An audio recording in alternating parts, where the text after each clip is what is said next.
All right, all right. Hello, everyone. I am here. Carlos is having technical difficulties. I told him to get a new computer, but I guess that didn't work. But yeah, I'm supposed to be here, with producer D, but I don't know where she's at. Producer D. Oh, I'm here. You need to bring me on. I can't bring you on. You got the Oh, control to bring it on. okay, well let me bring myself on. Give me a All right. few. Well, thank you, Gordon. Appreciate everybody being here tonight. Hit the like button. I got new comic books. I got a nice haul for today, and then I'll show off my nice. Oh, if y'all see behind me, I got some cool um Eastern Rim pickups. We had yeah. So y'all stay tuned. I don't know where producer D is at. She's not here, guys. So, but yeah. Oh, there she is. There's producer D. There I am. Are you sure? Then I don't look think like so. you. Appreciate everybody being here tonight. Hit the like button, share it out. Yeah, we got some technical difficulties tonight, but I'm going to hold it down, and then I don't know what producer D is going to be doing. Sit here and look pretty like I always do. What the?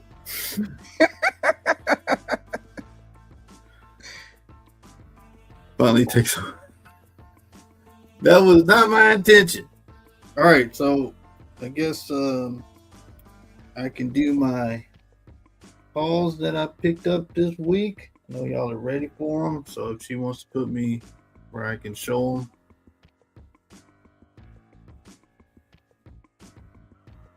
You got to give me a minute. Technical difficulties. them. Oh, see what I have to work with, guys. I know, right? You know, it was. I mean, it's a little bit better with producer D, but then Carlos is the same.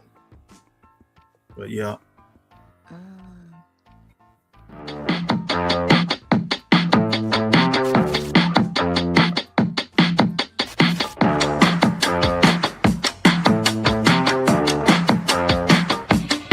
Don't force me out of bed in your society. Don't push me down the road you're playing down. Don't try to fix my head. All right. So you saw that. I was on there. Yeah. So if you would like to make me bigger so I can show my stuff. all right. I'm pretty. There you There go. you All go. right, Look at that. guys. It's So magic. You just see how that happened. That was magic. So thank you guys for showing up. I think I know why Carlos isn't here tonight because he knows that I have a lot of good stuff and he doesn't have anything. So we'll start off with the new comic book pickups. Y'all know Nectar. This is the black bagged. So your boy had to get a couple. All right, this is new comic book day. Well, I had to get a couple of these. These are the secret variant covers. I know. Transformers. I'm still reading it. These are cool. So I got these Wonder Woman variant covers. So your boy had to get a couple. Got Wonder Woman and some kind of new character probably, or who knows who that person is in the background. Got a couple of these. Really love this series and Absolute Black Adam. Jason Aaron's going to be at Comic Palooza, so I'm going to get a couple of my Absolutes signed. Which I had a good time at Eastern Rim, so. Oh, what the hell? Oh, okay, here it is. So I got a couple of these. This has been, can't wait to read it, but Absolute Green Arrow doesn't like a nice hero. Got the variant cover. This one's a cool one. So I saw this one. And this is Ultimate In-Game #1. That's, I think, what the maker or something. The wraparound cover with Doom on there. Really beautiful book. Had to get it. So that's Ultimate In-Game #1. I think I know why Carlos is computer doesn't work. And I was told that I couldn't get these. These are really cool. Emma said I couldn't get any, but your boy got 2 of them. So it's Miles Morales number 5, I believe. But the Magic the Gathering card. It's a beautiful Miles cover. I really like that one. Really like that one. Your boy got another one of these. Spotted it. Had to get it. Let's see. Okay. I went to my spot a little after, and we picked up some good stuff here. Yeah. Joffrey said, dang. Justice League number 1. If y'all know, this is first appearance of Maxwell Lord. Found one of these. Had to get it. I love Art Adams stuff, so I got New Mutants 39 Art Adams cover. Who doesn't like a White Queen cover? This one was pretty cool and got hot. This one's War Machines, the foil number 1, direct edition. Pick that up. Man, Paul, I thought you were going to say I was impressed. Yeah. Oh, that stuff works. Got the Superman number 9 John Byrne classic Joker cover. Oh, okay. Then we can. All right. Got the Detective 676. Beautiful DC comic logo, DC logo for the Batman. Got me an X Factor number 1. Doesn't like the old team. Yep, I see why Carlo came back, because he was like, uh-oh. Everybody knows this iconic book right here, Batman 408.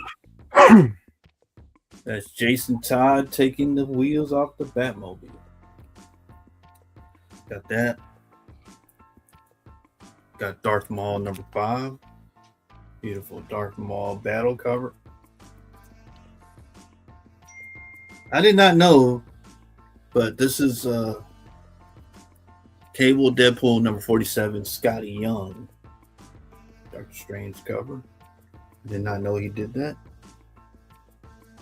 I'm picking up these every time I see them. Salvation Run. Y'all seen what's his name from Peacemaker? He's in that void place.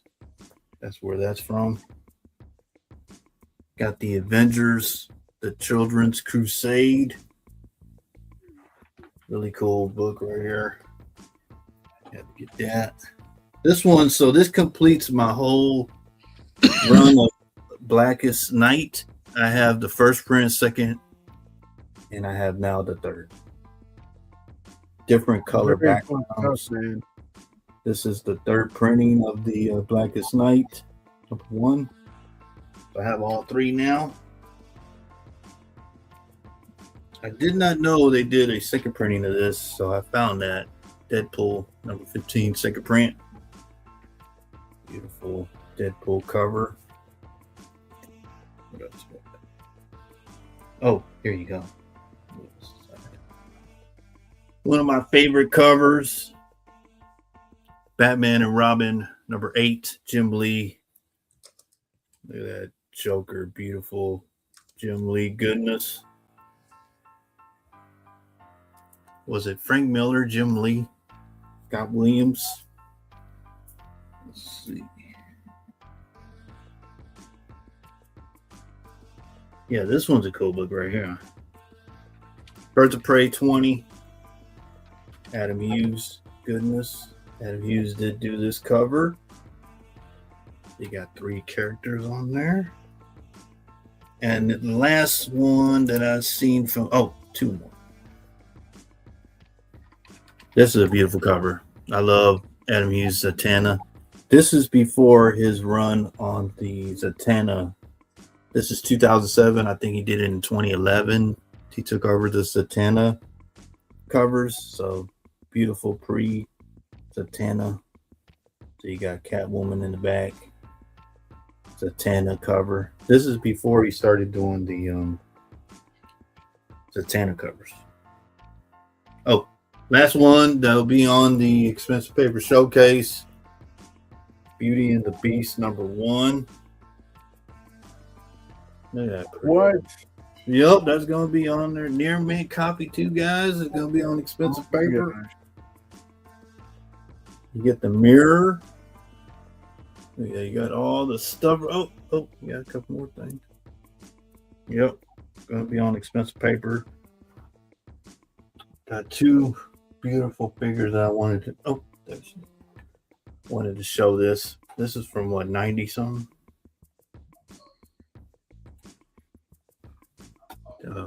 Banshee.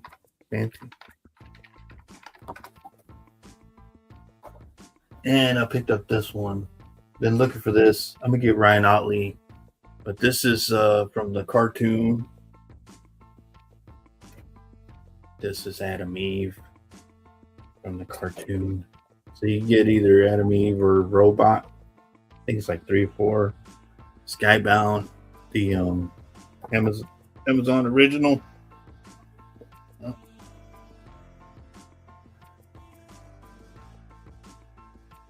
Oh, I love this cover. I got the original, but at Eastern Rim, I picked up this one. Oh, nice. A beautiful Nice. foil. Batgirl, Joshua Middleton. I got this from Pop Mon's booth.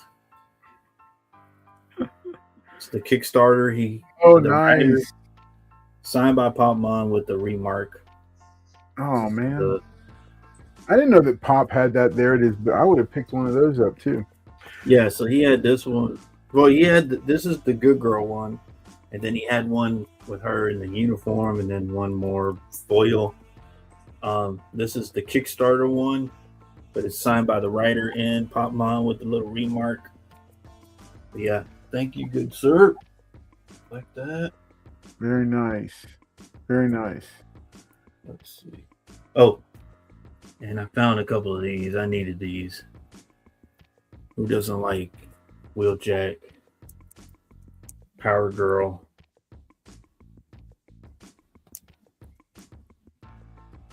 Power Girl. And before I go, your boy said he was going to get some Lobos. So, Oh, nice. Okay. if you notice, one is in red, one is in blue, and I got the Catwoman, and he signed in the green, so it pops a little bit. Yeah, thank you, everyone. I appreciate that. Can you show Carlos the magic card? Oh, yeah. So I was told by Emma, but yeah, there's the magic card of Miles. Oh, yeah. Okay. Yeah, those magic card covers are pretty cool. They're pretty sweet. I've liked them. Folks, hey, big shout out and thanks to Paul for holding it down and producer D for jumping in at the last minute. We had about 3 different and unique technical difficulties here at the studio. So between mic problems, camera problems, all the above problems, man, but we're excited. We're going to continue on with the episode. We also have a very, very special guest who dropped in tonight, and he's hanging out backstage. He's excited. Really? He's ready to go. And man, I'm super excited because I got a chance to meet him for the first time at Eastern Rim Con and got some books signed by him. We're going to talk about that. We're going to talk about his amazing project that he's got right now, which I'm very excited about. We're going to take a look at that on Kickstarter. Before we do that, let me run this quick video about channel memberships here. And when we come back, we're going to be welcoming to the program for the first time, his first appearance here, the legendary Tim Bradstreet. Check this out, and we'll be right back.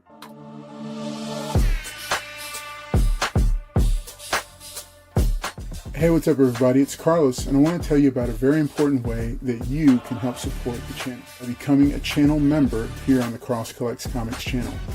We have 2 tiers of membership. The Man of Steel, which is priced at $4.99 per month, and what that gets you is exclusive access into the channel member only live stream, Carlos and Friends, which is on the first and third Friday of every month. The other channel member tier that we have is the Dark Knight member tier. For $14.99 a month, actually gets you a quarterly care package picked out by me of books that are sent to you. It's the best kind of mystery box because it's shaped around the questionnaire that you answer to give me information. So please consider becoming a channel member here on the Cross Collects Comics channel. Thanks. All right. Hey, so let's go ahead and bring him out, folks. Here he is. Tim Bradstreet is joining us here tonight on the program. There he is. Oh, he's got the sticker. He's got the sticker. So funny, man. That is a great. There he is. How you doing, good sir? It's a nice little rendition of you. Nice. I know. It's the cartoon Carlos. Man, Tim, it's great. It's great to have you on here tonight. I'm super stoked to get to welcome you on. It was great meeting you at Eastern Rim Con and hanging out. I hope you enjoyed your time in Texas and got to visit and hang out. Did you get to try some barbecue while you were here? You know what? I don't. Yeah, we did. We had like I guess it was Saturday night after the show. Yeah. We were shuttled over to the Optimist Club, and we were fed some brisket, and it was quite good. Nice. I like. Good. I don't know. I must have been in a haze or something. I got out of the line and I got over and sat down next to Phil Hester, and I went. I just completely forgot to put sauce on all this. Barbecue. A little bit of a bummer. I had to go back and fight through the maelstrom of flesh to get there. Right. Man, that's fantastic. Well, hey, man, thanks just from the bottom of my heart for coming in for Eastern Rim Con. Jerry's got a great thing going over there, and I've enjoyed going and taking my daughters over, and Paul and the rest of us like to go over there, and it's just he's always got a great show going on, and it was great to get to meet you there, and then to hear about this new project that you've got. I wanted to go ahead and dive in. Well, let me show a couple real quick. First off, surprise, right? Because why would anyone know about it, right? I'm excited about this because it was like there's some really cool pieces in there from some very iconic films, and so I'm really looking forward to. You just saw like a couple things too, right? I mean, just the stuff that was in my book. Yeah, well, I went through the stuff that was there on the page. I'm hip. Yeah. There was there on the page for the Kickstarter. Right. Because I wanted to lead off with Cinematica, and then kind of go backwards from there and talk about, kind of your, touch points and comment, your comic history and, absolutely, just some different stuff that you've done. I did want to make sure and tell our viewers. So while I was there and I got a chance to hang out with Tim for a few minutes, I snagged this foil facsimile for Superman in Action Comics number 775. It's a foil facsimile of the first appearance of the Elite, and the cover done by none other than Tim Bradstreet himself, and which I just love this cover. Let me see if I can get it. And then I issued a little COA for it. So tonight, this is getting given away to one lucky viewer. I'm going to drop the hashtag for those. I'll be back. I got technical difficulties. Let me know when you give that away. That's right. It'll be this guy that gives that comic away. This guy right here. Right. For those who know how it works, I will be dropping a hashtag during the program. I'll be dropping a hashtag for how you can enter to win. You'll go ahead and enter to win, and we will get one lucky winner. Will take this home. Beautiful signature placement and paint marker by Tim here on the cover, and it's a fantastic issue. I love the story. I love how Superman takes them out because he uses creativity with his powers to be able to take out this new threat that otherwise people thought he wouldn't have been able to do. He would have had to resort to their their way of doing stuff. But we've also got a couple more stuff I wanted to show real quick. For all our channel members who are currently Dark Knight tier or better, there is, I also picked up some of these. This is G.I. Joe, Real American Hero, Reborn #1, featuring a Snake Eyes cover by Tim. Every one of our Dark Knight tier channel members right now in their next box is going to receive one copy of this. And then for the PC, I had to pick out 2 books to get Tim to sign. This is Punisher #1, which I absolutely love this cover. Right, this is just one of my favorite Punisher covers of all time. It ranks up there for me in the top tier. And then this one, I hadn't seen this before. This is G.I. Joe, A Real American Hero, Cobra Reborn #1. This Cobra Commander is just sick, and I don't know if I can get it because these Mylars are so. Yeah, there we go. Look at the detail there, and we're going to get into this with Tim in just a minute here about just look at the signature placement, man. That's just a goal. Well, the level of gritty detail, and just like the eyes just strike me. Yeah. And all the ribbons right there. Look at all the ribbons. Yeah, no, yeah. I mean, everything on it. Like, I mean, just so much detail. You're embarrassed to be in front of Brad. But I wanted to show that. I wanted to show that off real quick. Show those off, and then we're going to go ahead and dive into it here with Tim. So, okay, so Tim, let's hear about. I want to hear about this Kickstarter. What was what got you going? Well, first off, tell us about Cinematica, and then tell us where did it originate from? Cinematica is it's basically instead of me sitting down and drawing superheroes all the time, I always loved to draw movies. I love to draw movie characters. They trip my trigger. They always have. I think from the first time I saw a really cool iconic movie poster, I have the itch. I have the itch to draw Luke Skywalker. I have the itch to draw the droids. I have the itch to do all that. But I mean, of course, it's not exclusive to Star Wars. But it extends throughout anything that I'm into. Now, when I was younger, I always thought, well, that stuff would pretty much remain, Escape from New York or Road Warrior or Blade Runner, things like this, Alien.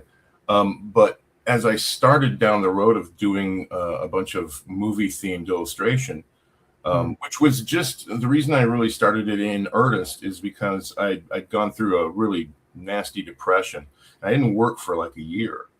And the thing that got me working again was movies. Wow. I tried all my go-to stuff and none of that worked. I was just flatlined.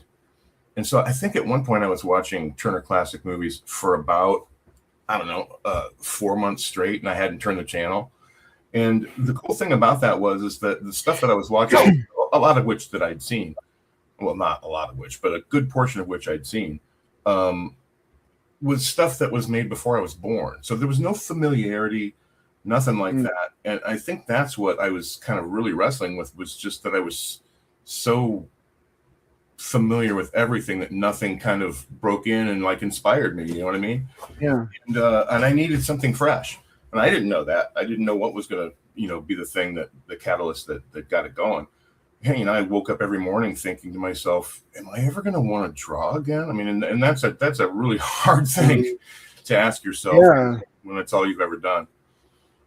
So I'd always drawn movie characters and so forth, in my spare time, I would do something. And whenever something interested me, I just saw Lawrence of Arabia, when I was 25, and I'd seen it when I was a kid, but I mean, I'd seen it again and seen it, on a big screen. And I got home and I was like, man, I got to draw something from that Freddie Francis cinematography, those big wide shots with all those characters in it. And so, I did stuff like that. And even before depression, I was starting to zero in on an idea for a cool art book that would be movie themed, but it was all widescreen shots from different films. And so I had a shot of Marv from Sin City. I had the girl who kicked the hornet's nest, and this beautiful profile of Numi, and then I hope I'm saying that correctly. I'm just Numi Rapace. Yeah, and Pan's Labyrinth. Just whatever tripped my trigger. I would do these widescreen kind of correct kind of a pick an aspect ratio. They weren't correct for every movie I did, but it was just the idea of the frame and how then they'd play on the page, and then so on and so forth. And I probably only had about 7 or 8 of those done when I fell. And when I got back, when I started doing movie stuff again, I started that thread was gone. I was just drawing like portraits when I first started. Like I woke up, after watching all that Turner Classics, and I woke up one morning and I was like, I got to draw Robert Mitchum. I've never felt compelled to draw Bob Mitchum before, but it was all that stuff that I was watching, and I kind of knocked that one out. Weirdly, I was sure I was going to have all this rust and it was going to be very hard to get going, but man, I just hit the ground running on it, and I got it done pretty fast, and I thought, wow, that looks really cool. Now I have to draw Lee Marvin, and it just continued that way. And I went through those like kind of older stars from yesteryear, and then I started segueing into Vincent Price, like horror films. Universal or Hammer, and I started picking up those faces are so great. Chris Lee, Peter Cushing. I mean, they're icons of the whole thing, and so I just kind of caught that wave, and that's what I did. I kind of surfed in along these themes, right? And one would lead me to another, and I was afraid if I stopped, it was going to be impossible or very hard to get started working again. And I didn't, and the thing is I didn't feel like freelance was like an afterthought. I was so. It was just so not attractive to me somehow, I mean, I can't even explain it because it's so antithetical to me. But the only thing that gave me really any joy was that stuff. And so I ended up doing it about 80% of the time. And I was just working enough freelance to pay my bills. And that's kind of how I dropped off the planet for a good decade. But it did produce a lot of really cool movie artwork. Wow. Man, that is so cool to hear that kind of like so Cinematica, and we're gonna bring it up on screen in just a minute, so that people can take a look at it, and we can start going through the page. But it sounds like Cinematica was kind of this. It started as like a heart movement, and moved into kind of this restoration thing with you, like a personal restoration, and ultimately culminated in like something that brought you back into art, but kind of from a different angle. I'd say that's pretty accurate. Okay. It allowed me to keep working, and working at my craft. And while I tried to pull myself out of a very, very hard place. And it's weird because, I don't know how long I did. I wasn't thinking about it. I didn't have any plan for them. I was just doing them to do them. They were for me. Pretty much. And I had a folder full of finished illustrations, and I kind of, I don't know why I hadn't looked. I hadn't even thought about it. This was just not my priority. But I looked at it. I was like, I wonder how many of these I've finished. And it was like 340 illustrations. And I was like, what? Wow. Holy smokes. Wow. I mean, so by a year's worth of time spent playing Call of Duty and having nothing to show for it. That's right. But that is wild to me. So by the time you hit 340, that's when you realized that you had created this entire body, like whole new body of work. Yeah, I mean, that was the first time I looked at it from that perspective, and I think also around that time I was starting to change things up. This thing was a living, breathing thing as I did it. So I kind of hit a point where I was starting to kind of lose the train of stuff, but I wanted to keep doing it. And I thought, well, just to put a new spin on it, why am I not? I've done movie posters, and I've done concept art, and I've done all this stuff for films, but I hadn't applied that concept to this project, to this work. And so just to make stuff fun and kind of, put a new spin on things, I started going, well, I had some pieces that I wasn't quite sure how I was going to, finish working on them, or how I was going to present it, whether it was just going to be a figure or whatever. And I just went, you know what, I could take that, and that would be a great base for the movie poster. That's the middle of it. That's the character, and now I just got to create the atmosphere of this film around it. And then I have a movie poster, you know, or I started to do lobby cards. And I kind of took on an approach of, I always tell young artists, you know, that come up to me and ask me, you know, how do you break in? I always say, imagine you're an art director for a company whose work the work that you love, like the stuff that really draws you in, your favorite stuff. Imagine you're an art director from that company, and you just gave someone an assignment to create X amount of pieces. You know, keep it small, make it realistic, 3 or 4 pieces for this game. So you're drawing in your wheelhouse. You're drawing your favorite stuff to start with. So you're going to be enthusiastic, and you knock that stuff out. And then you take that to a show, or you get it in front of somebody. And I mean, when I did that without even thinking about like the whole concept, I just like, that's what I did. I went after like stuff that appealed to me, and I would take them to the art directors at like Gen Con, you know, when I was breaking into games, and I would get hired right there. They would go, hey, and they would pay me for the stuff that I just showed them. So it was like, it seemed like a real no-brainer way to, you know, really push yourself in front of people and try to land work that way. And it was the same thing here. I just imagined I was a studio guy at, a guy working in the marketing department at Lionsgate, and I hired me to do a couple of pieces of artwork for a specific film. And, you know, a lot of them are older films. You know, it's stuff that some of which came out 50 years ago, some of which came out 5 years ago. But the older stuff, you know, I was trying to not reinvent the wheel. I was trying to do artwork that was evocative of the time it came out. Mm-hmm. And so that it would fit in that whole, like, if it was marketed then. And that was just a fun little thing I did for myself. I could have gone any direction with it, but that was kind of where I was at, the kind of mode I was in. And so it just kept staying fresh that way, and I just kept cranking stuff out.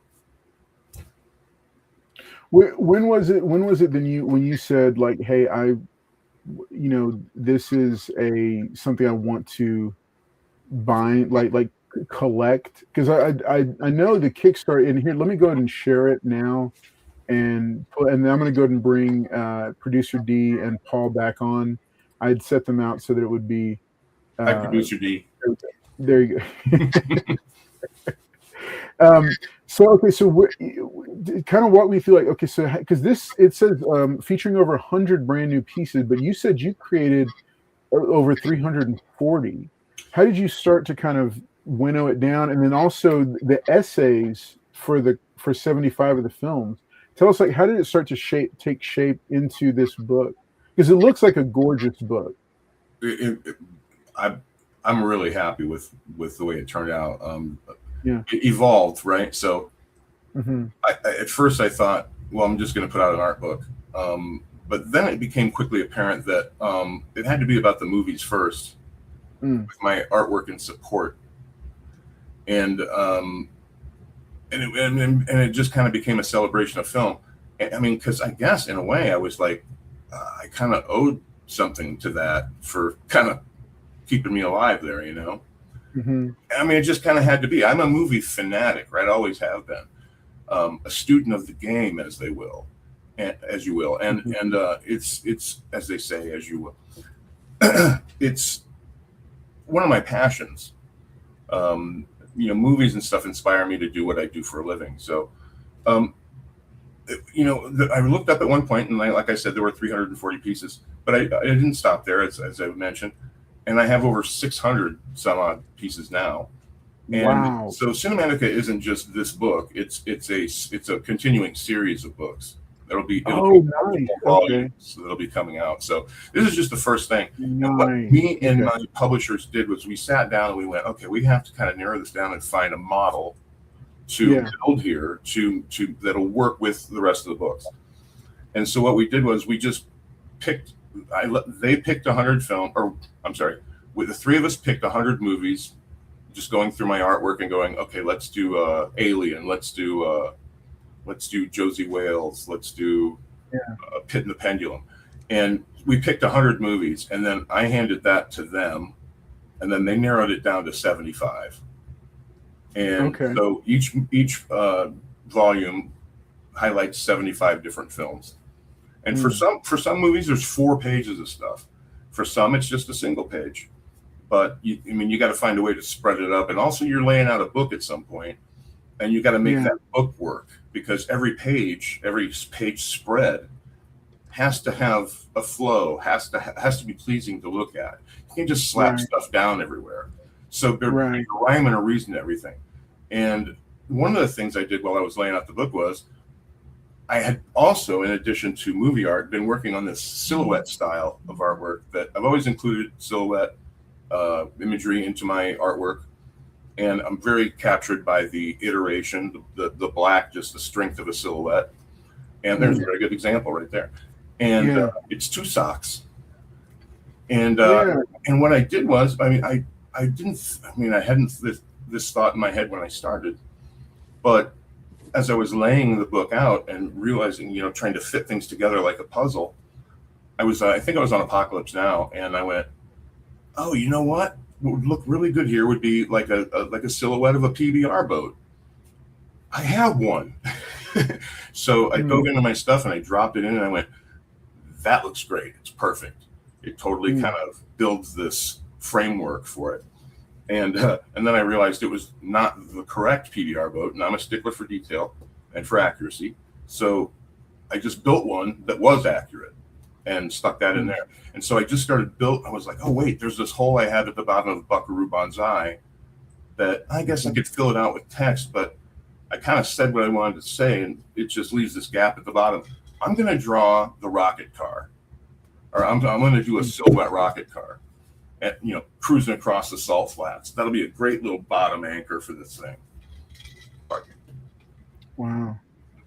So I have a question. Incorporating that silhouette stuff into the book as well. So it's a combination now of illustration and graphic design. Yes, I'm sorry. No, you're fine. Be quiet, Paul. Because this is actually going to be artist to artist, right? Yeah. So I'm a graduate of the Art Institute of Houston back in the day, back in the 90s. And so when Carlos told me you were going to be on, I went wild looking at your illustrations. So one of my questions is, did you study lighting? How do you capture such intensity with your lighting and shadow in just that frozen moment? Because it's just amazing to me. So I wanted you to see if you could explain that technique. That's, when I first started using photography, I think cinematically, right? All my favorite stuff, the stuff that influences me I'm way more influenced by something that has kind of stark lighting. It's just so much more interesting to look at. And other than, lighted all over, you can see every nook and cranny, make sure you have enough light on them, kick some makeup on. No, I like to, your eye has to do part of the work. When you do silhouette stuff and Tony Harris once told me I was the only guy he'd ever seen that was brave enough to just have a piece of a nose sticking out of a face, a black shade.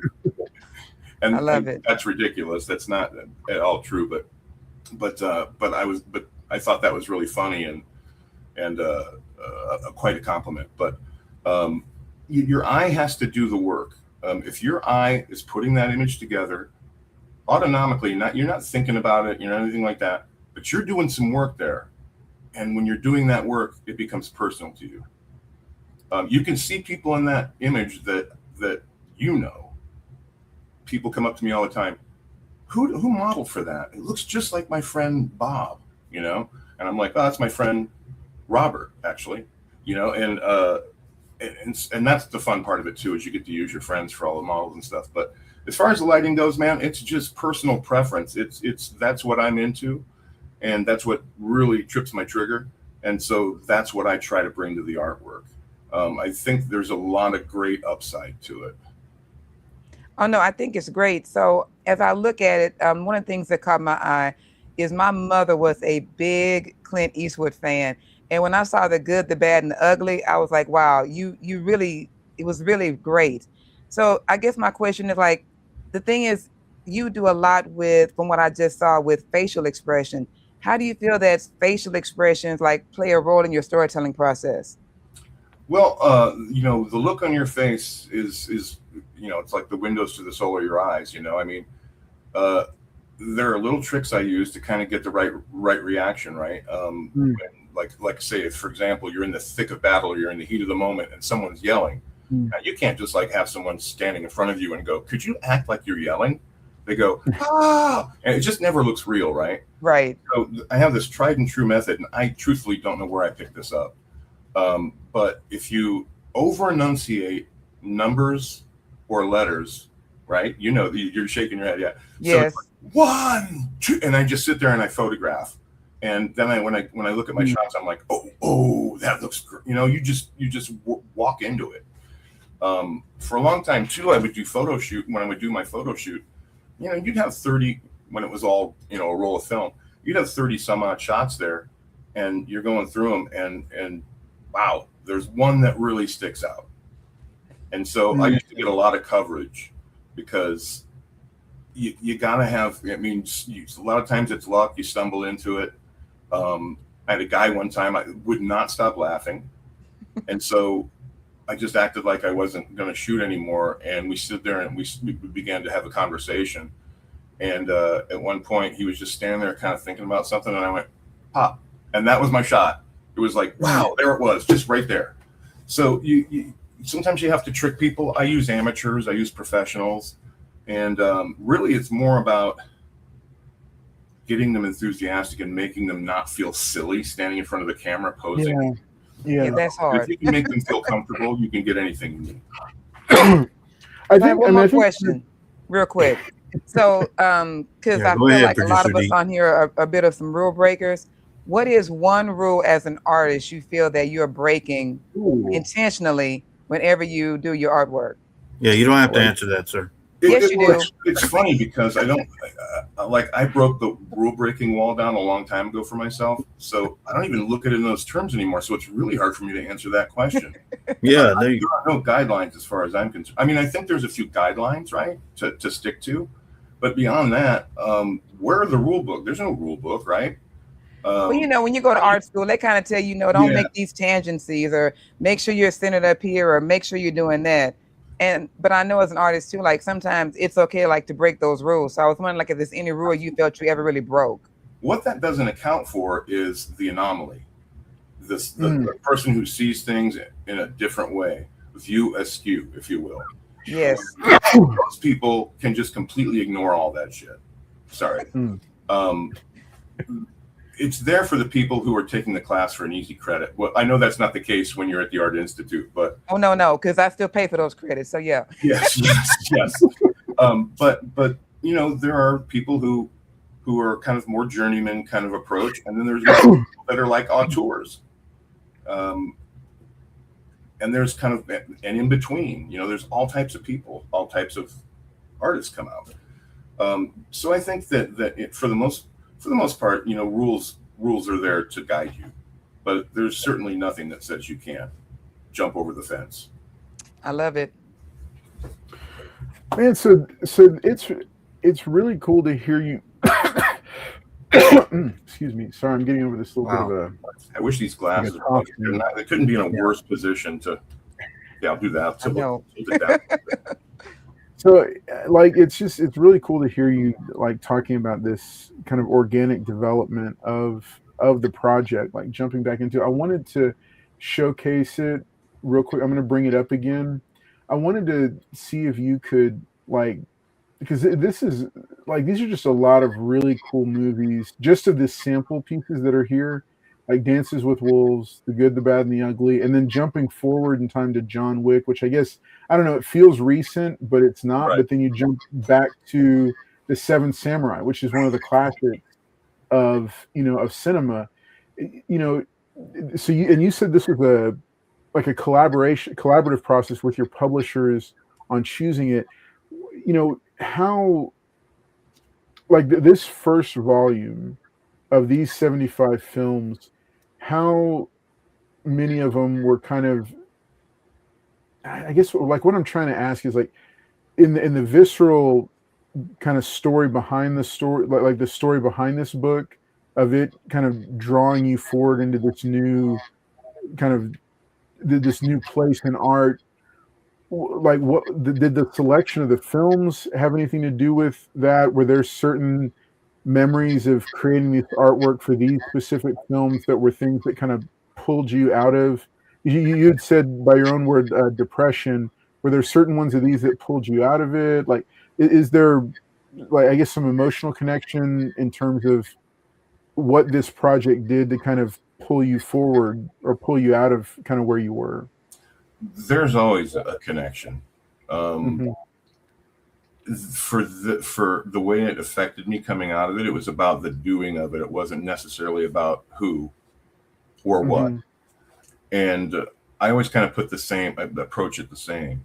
Now, if it's a movie that resonates with me more, obviously I'm going to bring more of that with me. And, you know, when you draw these characters, it's a way, you know, like before home video and all that stuff, all we had were magazines and cards and, you know, if we're lucky. Right. And so that was the only way we could connect to a movie after it was out of the theater, because if, you know, maybe it shows up on Tuesday movie of the week. Other than that, it's gone.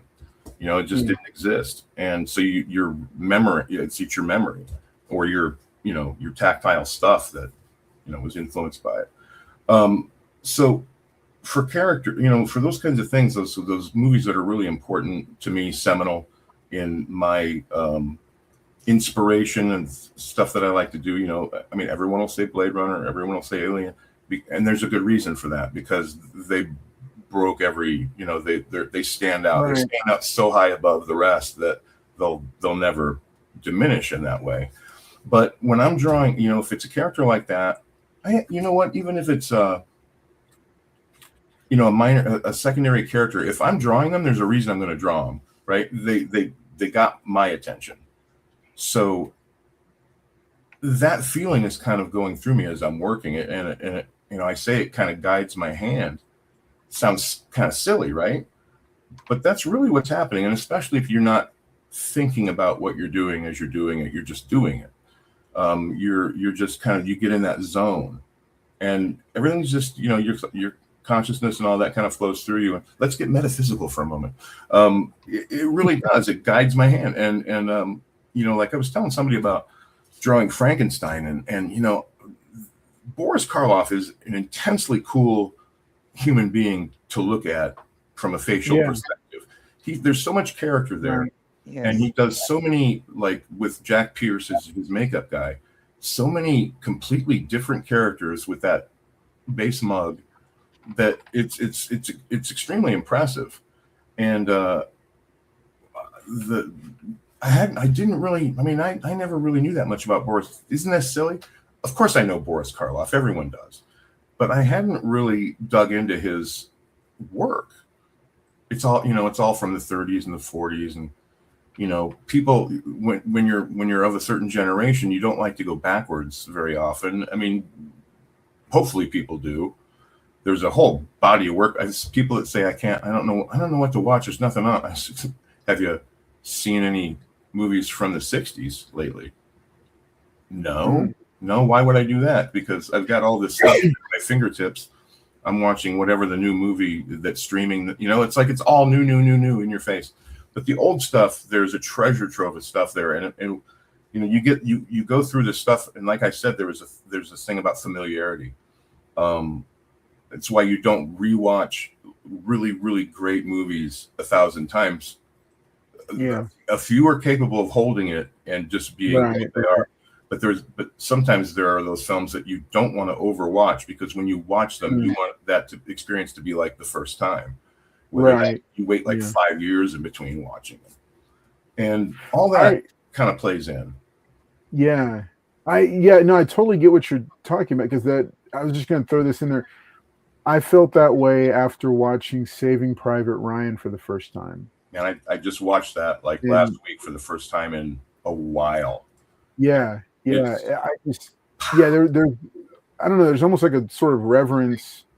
You know, it's there was Saving Private Ryan. There was another one that I was just that had just struck. Yeah, but I mean that's like a big one. And then Heat was another big one for me, at least. When you watch, when you're sitting in the theater and you walk out changed, you're like, what did I just watch? Like, I don't know what it did, but there was something magical that happened. And you know, if you're lucky, you know, maybe you get those periodically, you know, hopefully, because when you have that experience of walking out of Star Wars when you're 10 years old, or walking out of Blade Runner when you're 15, those things they hit you in a way that it changes the whole direction of whatever it is you do.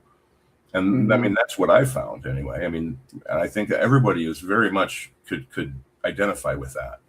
You don't have to be an artist to identify with that, which is why I thought also as a vehicle for the artwork that movies aren't a stretch because of the industry that I'm in. Every artist I know is a movie freak, like genre film for most people would say. Everybody is into it. So, I mean, everyone can identify with it to a certain degree. It just depends on what you've seen, right? But it's personal to everyone. Has a different take on stuff, and a lot of those commentaries, what you were asking about that before, some of those are just anecdotes about like what was going through my mind when I sat at the drive-in watching the Cowboys when I was like 4 or 5 years old. I mean, I remember it. I have what I call the weakest form of a photographic memory. It's snapshots, but it absolutely is I guess the very epitome of the phrase photographic memory. I can snapshot myself. I can put myself in rooms before I was in school, and not a lot of people can remember that stuff. But because I think visually, I mean, I can remember seeing scenes on the screen that are just seared into my brain from before I even picked up a pencil. So, I mean, I think that maybe part of it too is that I think there's a line in the movie Spartan. It's a David Mamet line, and I don't know what I can get away with here language-wise. So I'll just tap dance around it. I just have my mother set to receive. I'm just receiving at all times, especially if I'm sitting in a film. I don't know if that answered your question or not. I kind of got off on a tangent. No, it was good. Great, actually. Because I mean, I think it's fascinating to me to the impact that film just as a medium, and then just like the impact that it can have, because it really can. You know exactly what I'm talking about, don't you? That electricity that runs through you when you see something that just, you used the word viscerally a little earlier, and that is a visceral experience where it affects you, and it really hits you in the emotions, Yeah. I mean, because I trace it back to like Empire Strikes Back. I was like, I think 4 or 5 or something. Wow. And just coming home, just like changed forever. Man, and then I think Jurassic Park when I was early high school, the first Jurassic Park, just and then I think back to Jaws, and then crazy enough, I think of the first time, like I had to wait. I think I saw a little bit of Beverly Hills Cop when I was 13, and my parents caught me watching the very beginning of it. But the truck chase, and I had to wait like 6 years to watch the rest of it. Oh yeah, because, I had to wait. Yeah, and it was just like even something like that in and of itself was even that just the comedic genius of Eddie Murphy combined with kind of the zeitgeist of the time, mixed in with just that perfect supporting cast.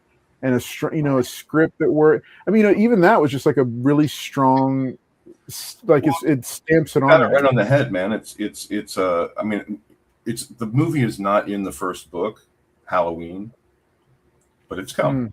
But but in the introduction, I'm talking about being 1978, so I would have been 10, 11 maybe, because it was a free HBO weekend, and my family couldn't afford HBO. So we used to live for free HBO weekend. And once in a blue moon, I think twice a year, I think they would do it. And I'm like, don't you want to attract movie watchers all the time? How about every month you do a free? Right. But we would camp out, man. We would totally get psyched up when free HBO weekend was coming because we knew we were going to get a chance to see some motion pictures that we don't get a chance to see. They've been gone. And anyway, Halloween was premiering on this free HBO weekend. And of course, you know, we kids, we had to be in bed by 8 o'clock. And I think when it was broadcast, it must have been 10 o'clock at least. And I remember camping out in my room, trying to stay awake till it started, because I already had a plan. I was going to sneak downstairs and kind of see if I could like watch a little bit of this movie. And I did. I got out of bed. I sneaked downstairs very quietly down the steps, because the steps, you know, it creaks, man. So you're sitting there trying. I mean, you could just, if I had a picture of like a video of this scene, I would laugh for the rest of my life.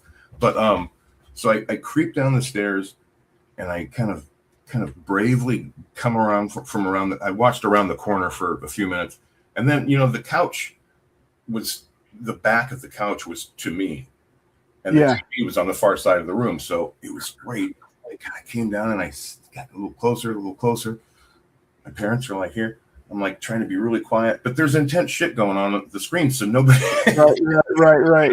Nobody's paying attention. And it's part of the movie where Laurie Strode is going from house to house, banging on doors. Help me! Yeah, you know, it's just intense, especially for a 10-year-old.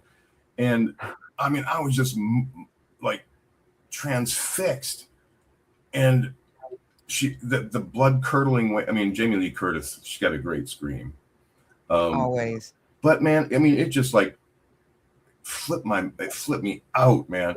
And then I was like, okay, I am overplaying my hand if I stick around here any longer. So I slowly kind of worked my way back up the stairs. I wonder to this day if my mom knew I'd done that. You know? But anyway, I share this. Probably not. She was so intensely into the movie herself. Yeah, well, I mean, you know how parents can, you know, like completely, oh yeah, we knew what you were doing the whole time, you know, and you're like, right, yeah. I saw you in the corner of our eye or something. I always kind of wondered if they knew, because they never said anything. And my parents weren't the type to not say anything if you were breaking the rules. You know what I mean? As right. Yeah. Identify with. So that little anecdote, for anybody that's of that age or around that age, it doesn't matter if it was that movie or not. What matters is the experience you had, right? And so Cinematica is really about the conversation. It's about sharing our love for these things. I took a bunch of this work for the first time. I just went, screw it. I'm going to bring a portfolio with some of the stuff in it to a comic convention. Yeah. And, you know, it was crazy how people flipping through it are like, oh, is that so-and-so? And I was like, yeah. Wow, what's that for? A kid would be flipping through and he's looking for, you know, his favorite Punisher covers or whatever. And then they'd flip to like a shot of Lee Marvin from The Dirty Dozen. And the dad would be like, holy smokes, Lee Marvin, Dirty Dozen, one of my favorite movies, you know? And like, yeah. And we'd start talking about it. And then pretty soon someone else would join in and someone else. We're just like all weekend flipping through this movie stuff, talking about our favorite movies. That was a fun show. But I started to see that. And I was like, I might be onto something here. Yeah. The only challenge is how to get it visible and to get it out there for people to know it's there, or to kind of understand that it's not just an art book. There's kind of more to it. Right. There's really great trivia contest in the back too. Oh, nice! All right. Kind of a magazine approach to this art book in a way. I didn't want it to just be, like I said, pictures on a page, titles. Okay, I used pen, ink, and you know the standard thing you do. It had to be about the movies, right? So that's the experience I wanted to get across. And the only experience that I knew from publishing that was how I used to love those movie magazines like Starlog and Cinefex and things like that. Because those things were those things keeping things alive or letting you know that something was coming up you had to see. And so I did some things in there, like where I have spotlights on. I'm a huge character actor nerd. I love faces. And so each book will have 2 spotlights on character actors that just kind of, their work is incredible and they deserve to be more visible. Yeah. Man, that is awesome. So I want to real quick. I want to jump over and bring it up here. So I pulled up. This is the list of, and we are going to do the goat segment. If you're able to stick around, Tim, for just a couple minutes. You're going to crack up when I tell you what I told, but I asked Jerry. I'm like, I'm going to feel like a complete moron No. I get to answer this question, but I've been off the radar for like, a long time. And so my finger is not exactly on the pulse of the current slingering of words. So I was like, just please tell me what GOAT is so I can get this over with. And he said, because I did a Google search and Google went, yeah, we don't know what that is, pal. Right. GOAT movie that you might be talking about, though. Yeah. That's the greatest of all time. So yeah, but no. So yeah, what we do in the segment here, I'll tell you in a second when we get to it. So we're gonna like, and this will be all of us kind of playing along with it. We're gonna say choose the GOAT, greatest of all time, and like the first one obviously has to be the greatest on-screen Punisher. And so we'll each try to come up with which one we think was the greatest and kind of share it and make our case for it. And then the chat can play along and drop stuff in the chat. And then we're going to do a couple of other ones as well. So it's just kind of a fun, silly thing that we do. I'm going to be challenging friendships here. Jesus. That's got to stay neutral on some of this stuff. Or we could say, wow, okay. All right. So, well, here, let me bring this up real quick because I do want to look at this. So I pulled up the Cinematica V1 program because I'm sure some people watching might wonder, okay, so what movies are represented in here? And I just wanted to give people a chance to look at, and this is just the first page of it, but man, I see like a ton of just like classic, strong films of like every different. I have a weak one in that bunch, as far as I can tell. There's really not. Like looking at this, I'm just like, man, because I mean, it looks like a cinematic collection with everything from 3 Days of the Condor to Alien, An American Werewolf in London. Then it jumps to Apocalypto. Then it jumps to Beneath the Planet of the Apes. You've even got Black Panther and Blade in here. Yep. Which I think, to me, Blade is the granddaddy of the modern superhero film. And the 91 Cape Fear, a Brotherhood of the Wolf. The fact that you put that in there, I was like, whoa. So we're real quick side note. Martin DeCostos, he's gonna be at he played the martial artist in the film. I'm trying to the Native American, not Native American, Manny. Yeah, he played Manny in Brotherhood of the Wolf. He's going to be at Comic Palooza this weekend. Oh, nice, man! Yeah, I'd love to. Mark. He is the nicest guy in the world. I'm really happy for him with because careers go the way they go sometimes, and sometimes you can be security for a while, and then along comes a wick. Right. Yes. So I couldn't be happier. When good things happen to good people.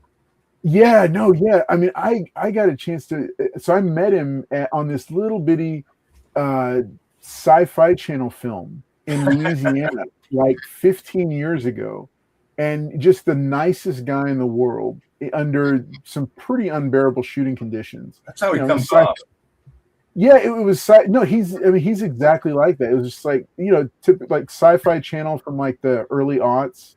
That page you're on right now, just to kind of give you. Yeah. So the shot at the top is just an imagined shot from American Werewolf in London, and it's David and Jack, walking across the moors. They just got dropped off by the truck with the sheep in it. Right. And that is absolutely the same truck, and I built the little slats of wood in the back of it, and then I added the sheep in on top of it, so it was completely accurate. And that road sign that's kind of in the middle at the crossroads is the actual is actually based on that road sign that's in the. So it's researched, and I mean it's all there. I mean, if you've seen the movie, you see the iterations of those two silhouettes of the guys, and that's the guys. So it's just fun to build stuff like that from whole cloth. Wow.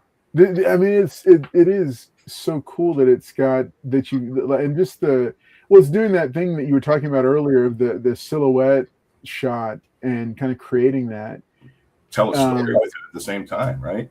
Right. Yeah. And I'm still going over because I mean, really, it's like, because even, okay. So I've seen I don't know, is it on the page, the shot of Kyle Reese the piece that you did with Kyle Reese from the Terminator? Is that I don't know that it's in there or not, but I saw it somewhere. there's I one don't know on my if it's there's one on my Instagram page right now. I just did an update like just this weekend and threw that one up there. But I have a couple of Kyle Reese's in the book. I don't believe cool. there's one. It's a classic shot you've seen with the shotgun. Kind of pulling it from underneath his trench coat. And this is something I want to kind of comment on this too. When you're doing this kind of stuff, sometimes it's very hard to like. This is why the silhouette stuff, building the silhouette stuff is fun as it is, because it's not a shot that exists, and so it has a freshness to it.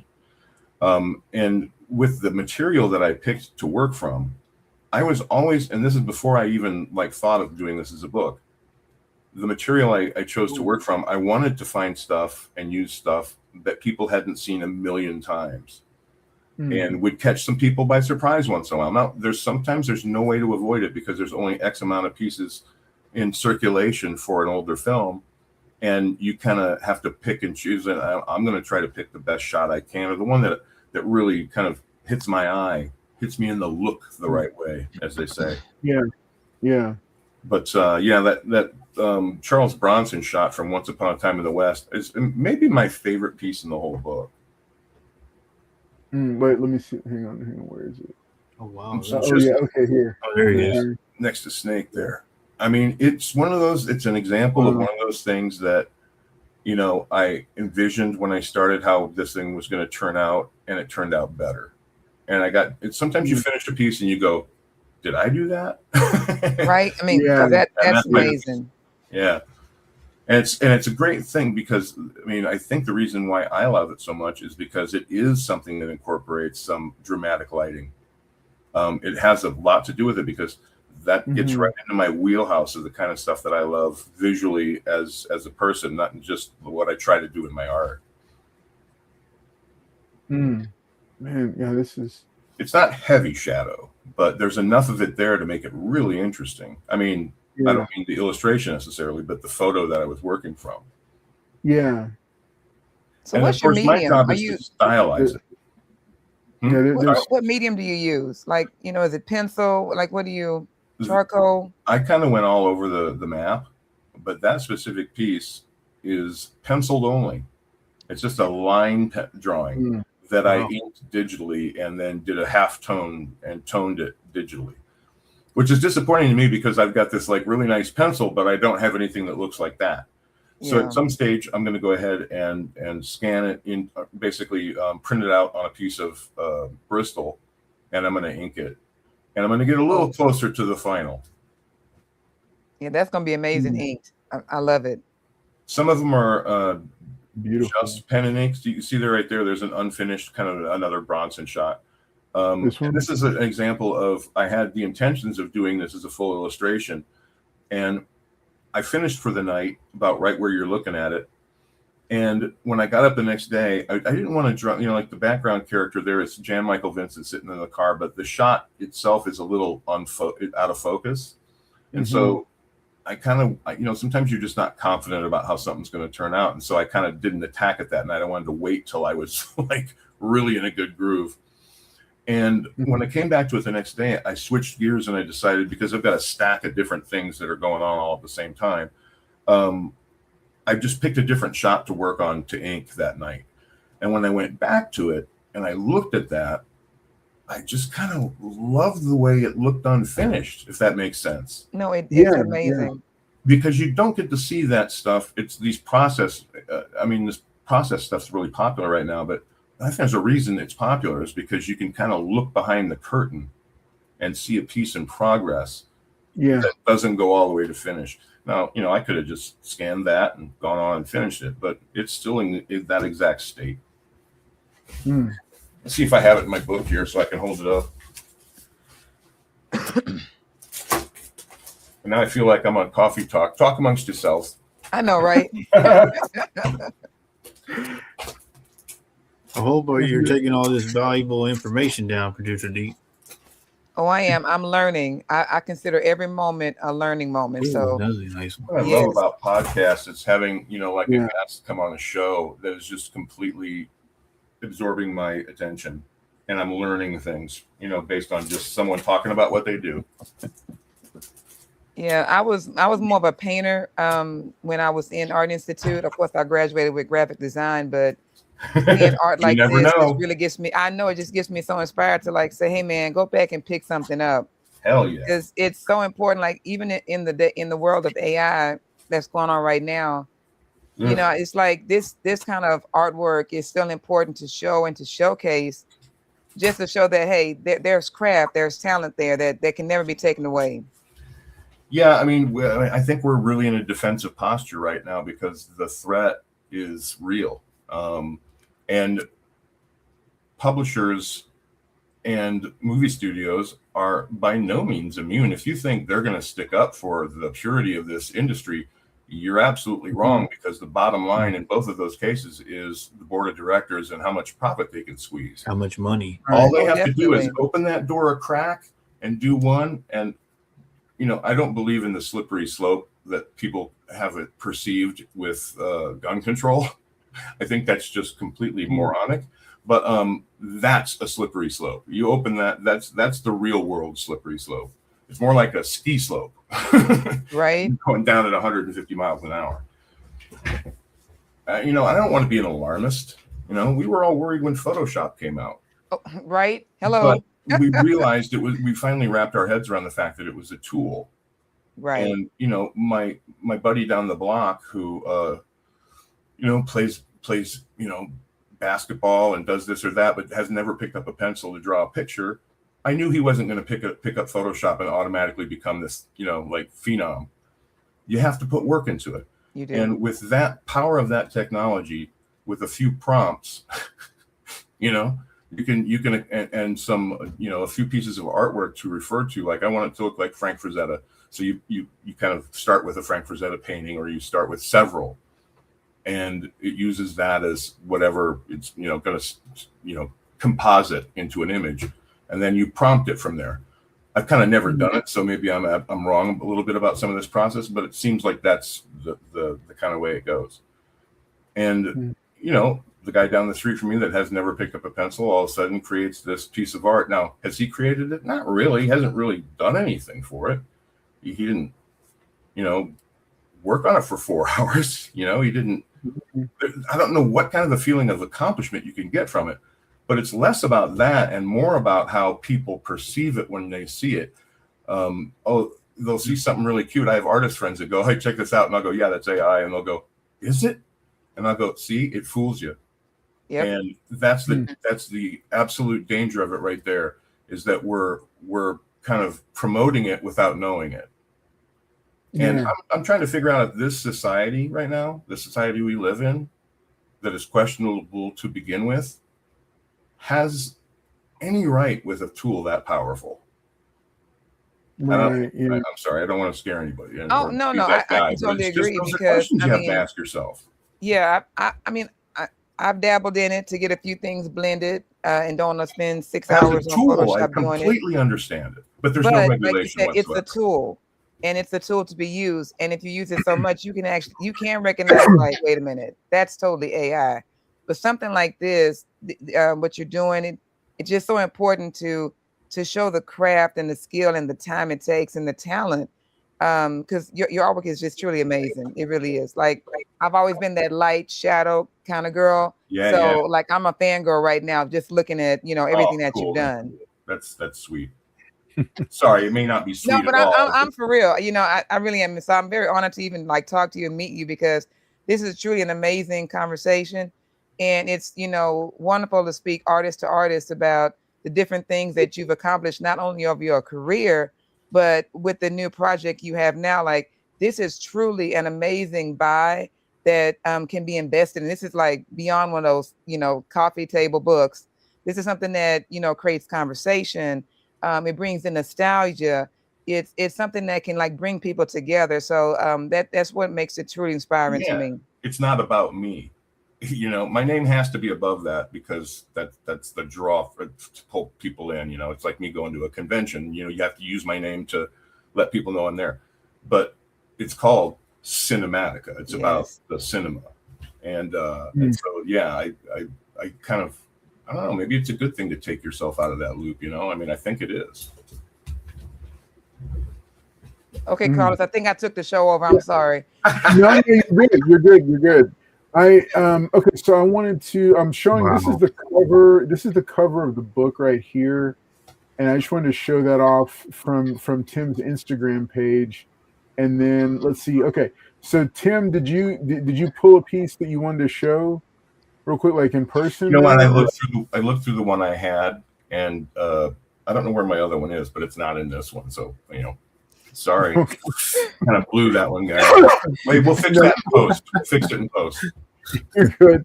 All right, so let's do this. Let's do a couple of let's do maybe a couple of quick goat things. I need to do the giveaway.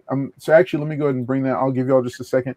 Let me go ahead and bring this back on, or let me go ahead and bring the giveaway tool up, and then I'm going to remind everybody that hey. We're giving away. So we got a chance to hang out with Tim in person this past weekend at Eastern Rim Con in Baytown, Texas. Fantastic convention, well worth visiting in town if you are in, if you're in Texas, if you're in the region. So, Jerry and the rest of the team put together a great show. Well worth the drive, especially for like our folks that are in Texas in different parts. Let me just tell you, make plans for next year to come down and we'll do like a thing, like a dinner or something. And like 5 minutes to get there. Tim, you should come back too. Capes and Commentary reunion is what it'll be. Yes. So this is the foil facsimile for Action Comics number 775. First appearance of the Elite and Authority. Great signature placement, great color. Yeah, no, he killed it. Comes with a COA. Comes with a COA from Expensive Paper Co. And I'm gonna get this. We're giving this away. So if you entered to win, what's the hashtag again? Right, it's hashtag Cinematica for a chance to win it. And I know Paul's got a spell. Let's see if that worked out for him. All right. If you want to hear a little story about that cover, I have it. But if you don't have time, you let me know. Yes. Oh no, we have plenty of time. Go ahead. Well, I was just going to say, that cover it's interesting because it's not, I do Blade and Punisher and Hellblazer. And I got a call one day or an email. Would you be interested in doing Superman? I mean, that's like not an opportunity I get very often. And the answer was absolutely. But it's not something people would identify me with. So that's always a nice opportunity when you get something like that. And, I use models and so forth to kind of create my base. And I'm like, who in the heck am I going to find to pose as Superman? I had just moved to San Diego. I didn't know anybody. Nobody that looked like that, And I was watching TV one day, and like on a Sunday, and the Aztecs were playing a football game, and the guy came out at halftime. I don't condone the white guy in the Monty Montezuma costume, I whatever that is, but I saw the guy and I was like, oh my gosh, that guy's ripped. He's great. I wonder if I called the college, maybe I could find that guy how stupid, right? It was just relative to where I was at and when I needed something. But I reached out and I got a hold of this guy and I talked him into coming to my house and posing. And then we killed it. No, I had to come up with some kind. I said, just wear some compression shorts, and you'll be shirtless. I'm just try to be very upfront about what we're doing. You won't have to do anything more than that. And I had a cape that I could use, and he came over and we posed for shots and we did it. And it's funny because I look at that cover and that was fun. That's a kind of cool little interesting story behind the image, but. I look at that piece. I was never really totally happy with that piece. And I think part of that reason is because it wasn't playing to all my strengths. And but I had to find a way to lighten it up and do that thing. And I don't think that's an impossible task. But I also think I wasn't that experienced with trying to switch gears like that at the time. And so consequently, I see things about that piece that bother me as the artist in the room knows what I'm talking about. Oh, yes. And you always see your mistakes. Nobody else does. It's there forever. And so I always kind of wanted to like another shot at that. I mean, whether it's another Superman cover or doing like, when we get to another anniversary with that cover, let's do a new cover. It's the same one, but I get to redo it. Basically the same composition, all that, same photo, all that. Just I'm gonna fix all that stuff I don't like about it. But the other thing I wanted to mention about that specific issue is that what an honor, to get to do an anniversary issue like 775 of Action Comics, like one of the most iconic titles that exist in this industry. Exactly. Still going. Yeah. With one of the main icons, maybe the first, right, superhero that we still celebrate today. And then Lee Bermejo gets to draw on the inside of it, and Frank Quietly. I mean, the art inside is fantastic. And when you get the cover and the interior art, both awesome, that's a special comic. That's one that stays in your collection. It's one you hold on to. Oh yeah. Trust me, this one hurts to let go because it's a nice one. That's okay. I have extras. I'll get you another one to replace it because you're a good guy. The thing I love about it is just it's okay. So first, I mean, the cover art. The thing I love about the cover art is that it is a non-traditional take on Superman. Yes, I think that's absolutely true, and I wasn't sure how that was going to land. Hey, Tim, could you redo this? Yeah, well, and the thing is like he's Superman's like Captain America. They're an ideal, and so to taking a chance with an art style like this with a character like him, that's bold. It's huge. But the thing I love about it is that it fits because it's the whole idea of relevance. And is Superman still relevant? Is he like the storyline is he still relevant in a world of the badassery of anti-heroes? Right. Yeah, exactly. Like, is he as cool as Wolverine anymore? Right. Right. Yeah. These visceral characters that jump on Mr. Goody Two Shoes, I mean, right, philosophically with the people that read it, even, I mean, it's and but I love to me that's what makes the style fit so well is that it's not like, I mean, look, I love Ed McGuinness, but like his style is kind of that kind of bubblegum feel of like that's what you think of when you think of Superman. You think of Kurt Swan. Right. Yeah. Yes. Yeah. The juxtaposition of the grit with the kind of the unblemished view of Superman. I mean, I think that's what marries it together. I think that's why it's stuck around and it's so iconic.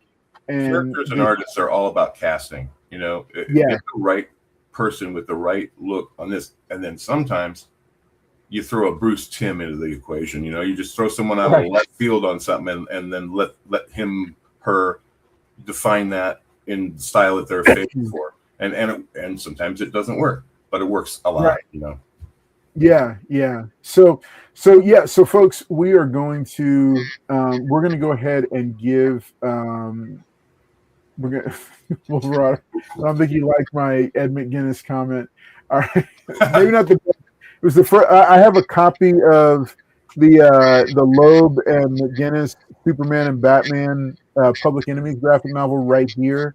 I think that's why it jumped out at me. But let me go ahead. Let's go and run this giveaway so we can do some goats real quick, and then we will get we'll start to wrap it up. All right, folks, hashtag Cinematica for your chance to win. Also, make sure and check out Tim's Cinematica book that is on Kickstarter now. There's less than 48 hours left to pledge your support and check it out. I highly recommend it. I know I'm definitely going to be supporting it. Looking forward to ordering one of those books, and I definitely think you should go check it out. So make sure that the link is in the chat below here. We're going to go ahead and run this giveaway for Superman or Action Comics number 775, the foil facsimile signed by Tim Bradstreet. So let's go luck, and run Carlos. this. Good. Oh man. Okay, here we go. Good luck, everybody. No, Tim. The reason he does that is because my username is going to populate in here, and sometimes it wins, and that's the greatest thing for him because I have to rerun it then. Oh yeah, he loves it. but He loves Tim's gonna see it and he's gonna enjoy it. So yeah, just run it. All right, here we go, folks. All right, check it out. Here we go. In 3, 2, 1. Good luck, everybody. There we go, guys. Oh, that's fun. Yeah, it's on there twice, so we got a good chance. Let's see. Oh, it was there. Yeah, there we go. Way to go, Andrew. All right. Congratulations to Andrew Kai, our brother from down under. Andrew's tuning in from Australia right now, Tim, and he watches. He pops in a couple times a month to check it out, and he's got a massive prize box that has been building. Yeah. All right, Andrew. Hey, this is coming to you along with your flagged copy of Batman Beyond #6. So, all right, for everybody else that's watching, thanks so much for playing, or for entering and for tuning in and hanging out. We're gonna do one more quick segment before we wrap up for the night. We are going to be doing a segment called Goats. Tonight, we're going to be hitting 3 quick subjects. You can start dropping it in the chat. I saw some of you already when I mentioned your GOAT cinematic Punisher. Your GOAT, personal GOAT. Doesn't have to be who we're not trying to burn down friendships or anything, but oh, it's already done. Yeah. Who was your favorite? Who was your GOAT Punisher on film? We're also going to be talking about who was your, or what is your GOAT movie shootout, and then what is your GOAT Western. So those 3, be thinking about it while I write my highly technical post-it note. So what? All right, just made a good day into a great day. Yep, there we go. Yeah, all right, Andrew Guy, congratulations, buddy. Glad that you're here. Putting this on TIM BRADSTREET. All right, awesome. That's right, Andrew Kai. This is your copy. It'll be coming to you in your next box of stuff. Congratulations, buddy. Glad that you got it. He's got some really great books that we've been stockpiling into one shipment because it's got to go off continent. I think the furthest we've shipped prizes is to Brazil. No, it was Guatemala. Yeah.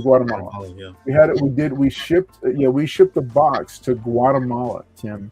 I think Australia's got to be further, right? Yeah. Yes. Yeah. Australia is absolutely the top tier. Because even like we have I think we have a Japanese viewer or a viewer who is in Japan. Cool. But he hasn't shipped stateside. Australia is by far going to be the furthest one. But he's got a big stack of stuff. Whereabouts are you from in Japan? Give a shout out. Oh, I don't know. He lives near the ice monkeys. It's the what? He lives near the ice monkeys, the macaques. I'm fascinated. I have to go and see those things. He has family in Texas, and he doesn't get on as much because I think his teaching schedule is different now. But he's married to a Japanese woman. He goes over to Japan all the time. What does he go by, Paul? Is it Obi Kenobi? It's not Obi-Wan Kenobi. Jedi Force? Yeah. What is his screen name? Jedi Force, is that what you're talking about? No, he hasn't been on in a while. It's Obi-Wan. He always pops on and says hello there. Obi-Wan. I can't remember him right offhand. All right, so I'm blanking on his thing. Okay, so let's get into the GOAT. Real quick reminder for those who are still with us, or maybe those catching it on the rewind and checking it out, because I know it is later. Remember that we have this weekend. You are watching Capes and Commentary. This is our weekly live stream show where we get into all the different avenues of comics and movies and pop culture and entertainment. Then coming up this Friday, it's another episode of Expensive Paper Showcase. we're comic collectors, and we also will sell books from time to time. We'll have some of those books up for available for folks to check out. If you haven't checked out any of the top 10 lists here on the channel, make sure that you watch the top 10 Invincible comics to consider adding to your comic collection, top 10 X-Men comics, and the top 10 Predator comics, which are all new for this year. Also coming up soon, top 10 Supergirl comics and the top 10 Flash comics. And I'll be quick reminder for everybody. So I've got a panel going on at Comic Palooza this weekend here in the greater Houston area, and be talking about how to start collecting comics. In addition, on Sunday, we're going to be recording live there on the stage a short episode of Capes and Commentary. So I'll be there. Paul's going to be there. Producer D, Future Batman, and I think JT maybe. And I might even have some students show up and hang out. But we're all going to hang out there at Comic Palooza. We're going to shoot some footage. I'm going to see if I can get some Gail Simone signatures and talk to her about how big a fan I am of her and not come across like a stalker.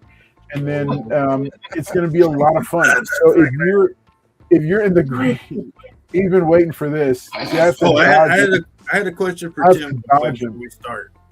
Okay. So I seen that beautiful book that you did.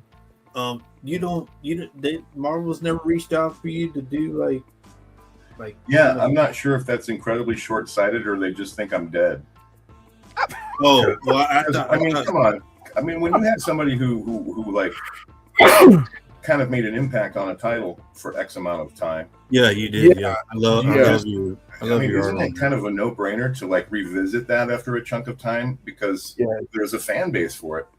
Punisher is still the single most. Every convention I go to, it's like I'm still doing it. I mean, that's how crazy the fandom is on that. Yeah, I just don't have any relationship with Cebulski or like I don't know any editors up there. I'm just starting to get to know some of them. So hopefully cultivate some relationships, and I'm going to get back on that sucker. What I meant was like I'm waiting for cover like so realistic how you do those how you do your Kickstarter. Sorry, just repeat that one more time. Like how this one is. I don't know why they haven't reached out to you to do one. Like with like a portrait like that. Yeah, portrait. Yeah, I mean that is kind of like I am a little known for that. So I mean, hopefully I'd be in the top 10 people you'd maybe reach out to if you were going for something like that. At least I mean, maybe I'm think absolutely top 3 at least. I can't think of who the other 2 would be, to be honest. I love your Barracuda. I love that. You are the one. I was even looking at your Blade covers. Yeah. And I was like, man, your Blade is just as iconic as your Punisher. It's Ryan Benjamin. The comic book artist. Ryan Benjamin is my model for Blade. Yeah. Really? Yeah. The guy who used to do Ghost and Ryan Benjamin. He lives in San Diego and used to. That's cool. That's cool. Okay. So if I run into him at a convention, is it okay for me to ask him to autograph a Blade cover?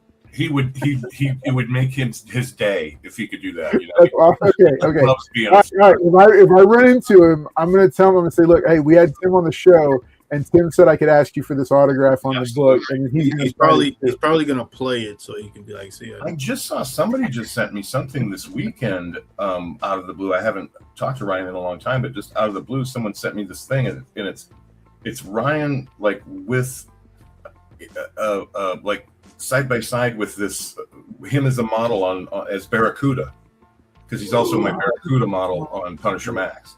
What? Okay. And something he got identified with it or something he did. There was something public. I feel terrible now because I'm not quite sure exactly what it was, but this just came back up into my eye line recently. Riot. Man, that's cool. That's a fun piece of trivia. I like that. Okay, so speaking of Punisher, here it is. To you and to the chat, to anybody that's watching right now, the GOAT Punisher on film. Remember, this is your personal pick. It doesn't have to be logical. It doesn't have to be, it doesn't have to be any of that. Remember, we've had at least 4 of them. So, because we will count Dolph Lundgren as one of them. We'll count just to give a wider pool of people to choose from. Tim, would you like to go first, or would you like me to go first? I want to think like how did you say that again? Put the question out there again, because I want to make sure I'm hearing the gist of it right. Is it your favorite, or is it what you think is the best? Okay, that's a good differentiation. Usually when I say your GOAT, it means your favorite. Okay. Not necessarily the best portrayal.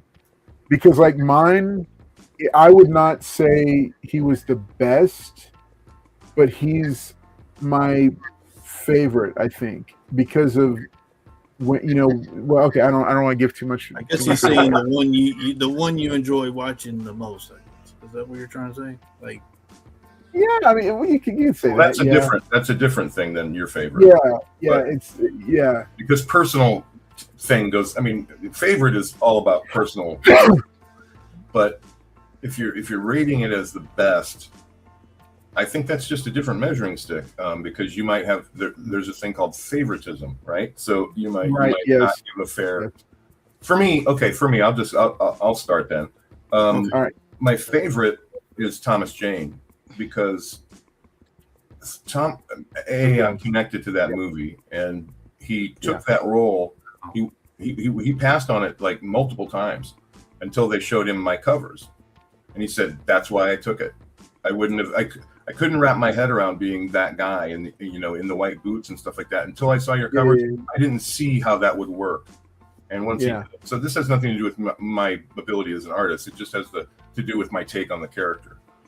But Tom, man, I mean, I was around quite a bit, and Tom and I struck up a friendship from we did a photo shoot for the movie posters and just hit it off.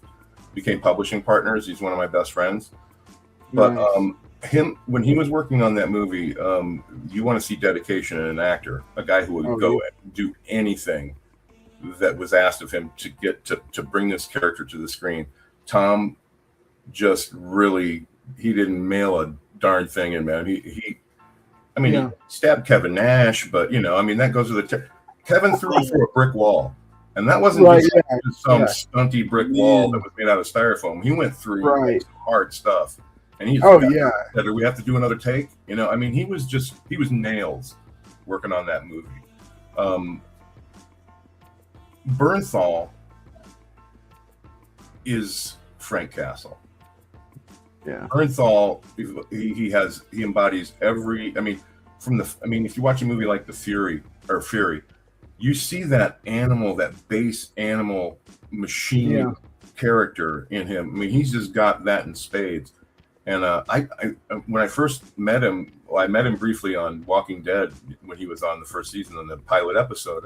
Wow. And I just thought he was I didn't get to really meet him. I just was kind of watching him and this and that, and I guess it's just I don't like the character, right? So I kind of project that onto him a little bit. But I then saw him in a Q&A. Jimmy Palmiotti was doing a Q&A with him at a convention in Kansas City, Planet Comic-Con. And I was just like blown away with how articulate and enthusiastic. I mean, this guy has every bit that same gene as Jane does, in terms of like just investing himself completely in what he's doing. He's an impressive cat. I think he's amazing. And Ray Stevenson, I'm gonna have to go through all of them here for a second. Ray Stevenson was I got really lucky and was asked to do a signing with him at Comic-Con before the movie came out and do some promotion for it, and hit it off very well with him. Absolute dapper gentleman in his suit, and the guy just looked like a movie star from yesteryear. I mean, he looked like the real deal. And the guy's just a character, man. He was such a fun dude. And he made me a part of it. He was we were at the Lionsgate party, and he said, let's step outside for a smoke. And I walked out there with him and his stunt double, Jeff Wolf. And he proceeded to tell me, I can't wait for you to see this movie. There's a set in this movie that is right off of your cover. And I'm like, what do you mean? What cover? And he said, he pulls this thing out of his back pocket. He goes, he pulled out Punisher Max 50, where Frank's just sitting in the dark in his hideout with like guns in the back. I mean, it's all low light, but you can see there's like weapons racks and stuff behind him. And he goes, that, but like times, like imagine you're actually in the room. Like it's gonna blow your mind. And he goes, this piece right here that I'm holding, that I just took out of my back pocket, I had this with me every day while we were shooting the movie. And when I just kind of needed that extra, like remember why I'm here and what I'm doing, I'd pull that out and I'd look at it. And I just sat there like kind of dumbstruck that something I created would give somebody that feeling, the same feeling I had and have as a fan when I see stuff that really, is important to me, that means something to me, that hits me in a way. And I ended up, hitting it off. Little known fact, I think only about 4 or 5 people in the world know this.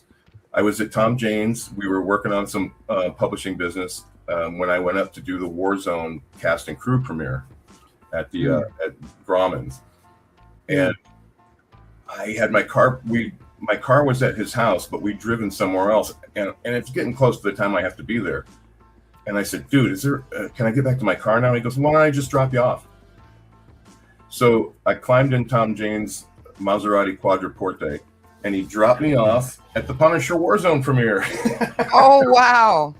And I went, dude, I mean, that's kind of, he goes, I don't care. When he had to divest from the character, that was a hard thing, let me tell you. Yeah. But the scripts are the scripts, man. If you're not, and it's nothing against the writers. It was all about Marvel's direction of doing a comic book movie instead of a movie based on a comic book. Right. Yeah. So that's, I'm sorry, I'll get out of the. No, that's awesome, dude. This is such great stuff. This is okay, Tim. You have to come back on. Okay, we didn't even get through half of this. I wanted to hear from you. So I wanted to. Okay, so real quick, I'll throw mine out. Okay, so yes, my GOAT Punisher on film is Thomas Jane. I think it was and is a fantastic action star. I think he captured so many different facets, especially that kind of dark humor element of the Punisher, but he also threw the different other parts in there, and he just has that iconic silhouette of the Punisher. And I always wish he had gotten more screen time in the role, because he got a lot of accolades for it. The last 10 minutes of that movie is really where that was going. Yeah, and because it's too bad. Yeah, it's the weird thing about that film is that I think the things that people had against the film were the things that they changed to like either get it made or to for whatever random like why set it in Florida? Why? I don't know, but because Toronto was even too expensive as to double from New York City, and they got tax breaks in Tampa that gave twice the budget they would have had to shoot from. There are reasons, right? I know. It's like it's just one of those things where you look at it and you say, man, okay, and then, but I think it was an excellent look at what could have been with him in it, and I always wanted to see him do more. I was thrilled when he did the short film. Remember was it Laundry Day? What's it called? Okay, yeah, Dirty Laundry. Yeah, that perfectly captured where I could in my fan's mind's eye, there's still adventures of the Thomas Jane Punisher just going and going and going. That's what that was. It was he just felt like that got taken from him, even though he passed on it, and he still had something to say. And I mean, come on, man, he got Phil Giordano to direct that, man. That's a feather, man. He's an incredible director. Yeah, it's a fantastic film. It's a fantastic project. And just to continue it. I mean, I think I love Ray Stevenson. I didn't quite like him as the Punisher.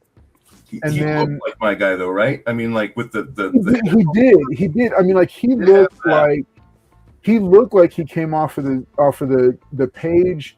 And he has a great look, but I still the problem was I kept comparing him mentally to Jane, and even like Bernthal, who I love John Bernthal, and credit like you picked it out perfectly. He's a very intelligent, very on top of it, and that's why I was excited that he was involved in the One Last Kill, like the creative direction of it. Yeah. And he's told and he's told him, I want to be a part of the direction of the character from here on. It'd be really short-sighted to not keep with John as long as you got him.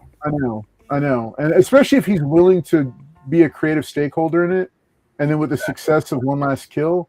But yeah, I think he's fantastic. He's definitive, but to me, he's even with as much time in as he's got, the intensity of his performance and his understanding of the character, he still just kind of quite falls short of Jane for me.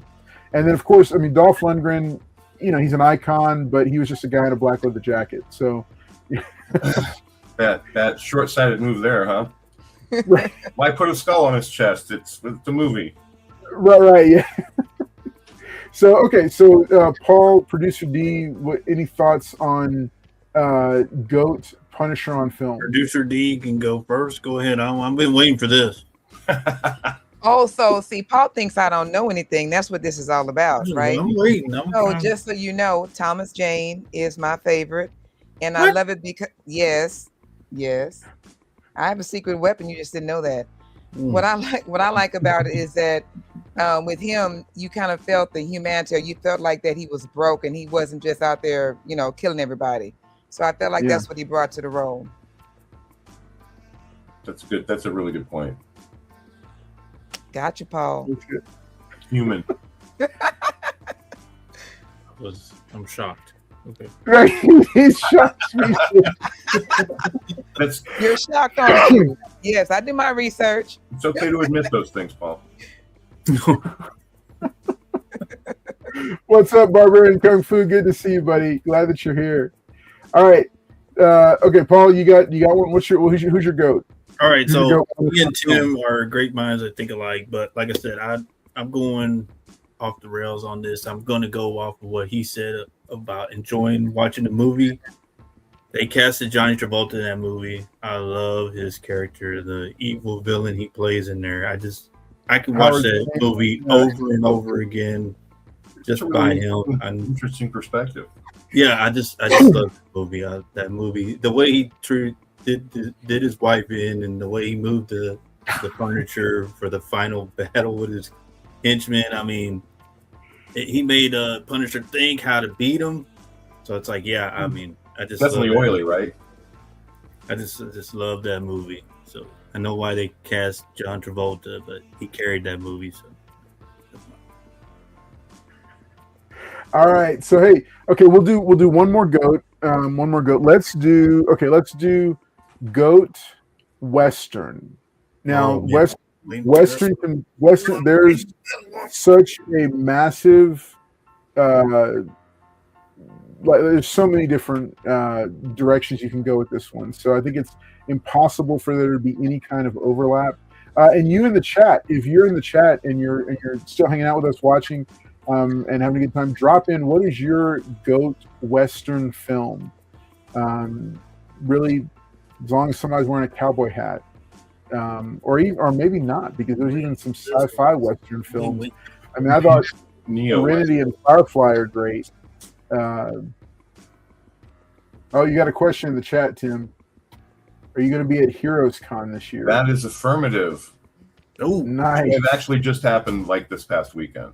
I've been trying to get into that show since 1991. Really? Yeah. I would have thought you'd be at the top of the list. Yeah, well, it's just weird because it's just I didn't know who Shelton was for a long time, but all my artist friends that went would tell me what an incredible show this was, and it wasn't just because of the way they ran it, but they treat the artists really well, but the fans are really great. They say it's like a comic con. There's no it's a true comic people. That's it. It's a true comic con. It's like San Diego Comic Con used to be before, and I don't mean any disrespect, before the movie studios came in. That's how San Diego was too before Hall H. That's what I'm talking about. It was Mecca. Yeah. It's the last true comic convention experience. Yeah, that's You the know, only and- writers, artists. I'm happy. I can't even believe I'm happy to say yes. I'm going to be at Heroes Con this year. It's going to be cool. I have to buy my own plane ticket and get reimbursed, but because the promoter, I guess he fell and got hurt, and he's What? You Oh wow. yeah, He his fell and staff's got hurt. overwhelmed right now. So, but we'll deal with it. We'll get through it. Yeah. All right, so let's go. Okay, so that's good news. That's good news. I don't know that I'm going to be able to make it this year because we got a lot going on this summer. But We're not gonna do it your has meet been and on my it has been I'll on my bring list this with me. for Heroes Carlos. Con. This will be in my pocket, my friend. Oh, he's my best friend now. Oh man, take pictures. That's of good. him. I'm gonna have to send you. I'm gonna have to send you some more stickers. Because I only had the plain ones, but now we have like holographic ones. Yeah, he's and got holographic yeah, shiny one. material and They Like, let I you- noticed Tim, by day I'm a teacher, and so I have kids coming up in the hall, like always asking, "Hey, can we get a sticker?" And you so I became run my into hero. the what? You just became my hero. Don't go that far. Come on, Teachers don't go that far, deserve All every right. ounce of my respect. So, man. Look, I had to deal with some 8th graders today. Oh yeah. Dressed Tim. full, sleeveless, nice. Middle school teacher, Tim. Middle school teacher. Yeah, that's the dude. You You deserve a medal. want to talk about hard time? Yeah, middle school. You know, like I Man, don't know what it's yeah. like today in a classroom and how brave these kids are in terms of acting up and being, Oh, in trouble. they're crazy. They're Yeah, crazy. I can But, imagine. well, I mean, I don't. Let me be careful. You just he's got the price. It's okay. The amount of unregulated, undirected hormonal energy Uh-oh. That's what it is. is off the Yeah. chart. Yeah, Off the charts. I got a middle schooler. I already know. I Yeah, should do it yeah. just for the experience of like No, don't, Tim. I don't have to join. I don't No. have to go to war or anything. I can just go to 8th grade and teach for a day. Just, man, I had to watch during the last block of the day today. I had to watch 4 that had been just terrible in their classes, and they'd finally been put out by their teachers. And the AP came to me and said, "Mr. Tober, will you watch them?" I said, "Come on, bring them in." I was like, I'm going to try to eat the last bit of my lunch at the end of the day with these 4 knuckleheads in there saying the most outlandish things. And I just sit down. Bring me in as a teacher's assistant for a day. I'll straighten those guys out a little bit. But I'm going to make them love you. I'm not going. It's not going to be a forceful thing. It's going to be a respect thing. No, they had it. No, one of them. He did. They during Teacher Appreciation Week. It's a school in need. I'll say that. Oh, that's And even better, man. That's amazing. During Teacher Appreciation Week, some of them wrote appreciation notes on these response cards for me. Meant the world. Yeah. Wow, that's Better than a gift wonderful. card, better than a like a gift or a thing or something like that. But it was cool. Those things I'm going to hold on to, and I'm actually going to get a picture with one of them who I would never have thought that he would bring it to me, but they gave him one. It said, "Go give this to a teacher that always checks on you." And he brought it to my classroom door, and I was like, "What are you doing here?" And then they were videotaping it too. I didn't realize they were videotaping it until after I looked around the corner, and he gave it to me, and I was just like, "Oh," I was like, "Thanks, man. I didn't see this coming from you, dude." Kids rarely appreciate a teacher in the moment, but after the fact, That's Right. that's where you're going to leave your Yeah. mark, my friend. That's true. That's true. I try to hold on to that. We got 2.5 more weeks left, I think, and yeah, for our district. Your short time. See, we put it in military terms too. So There you go. All right. Okay. So Goat Western. I'm going to go first this time because this one, Oh, I'm sure to get some haranguing in the chat and on the panel for this one. But I'm going to call it because I haven't seen it come up in the chat yet. All right. Here it is. All right. My Goat Western. Okay. And for personal reasons and for just the movie itself is Tombstone. Tombstone. It's the story. Yeah, it's the Wyatt Earp story, starring Kurt Russell, Val Kilmer, and a host of other folks, including the awesome Michael Biehn, who I have had a really good experience with. I passed up working on a film that he was working on because I just didn't want to do it, but got to run into him at a convention.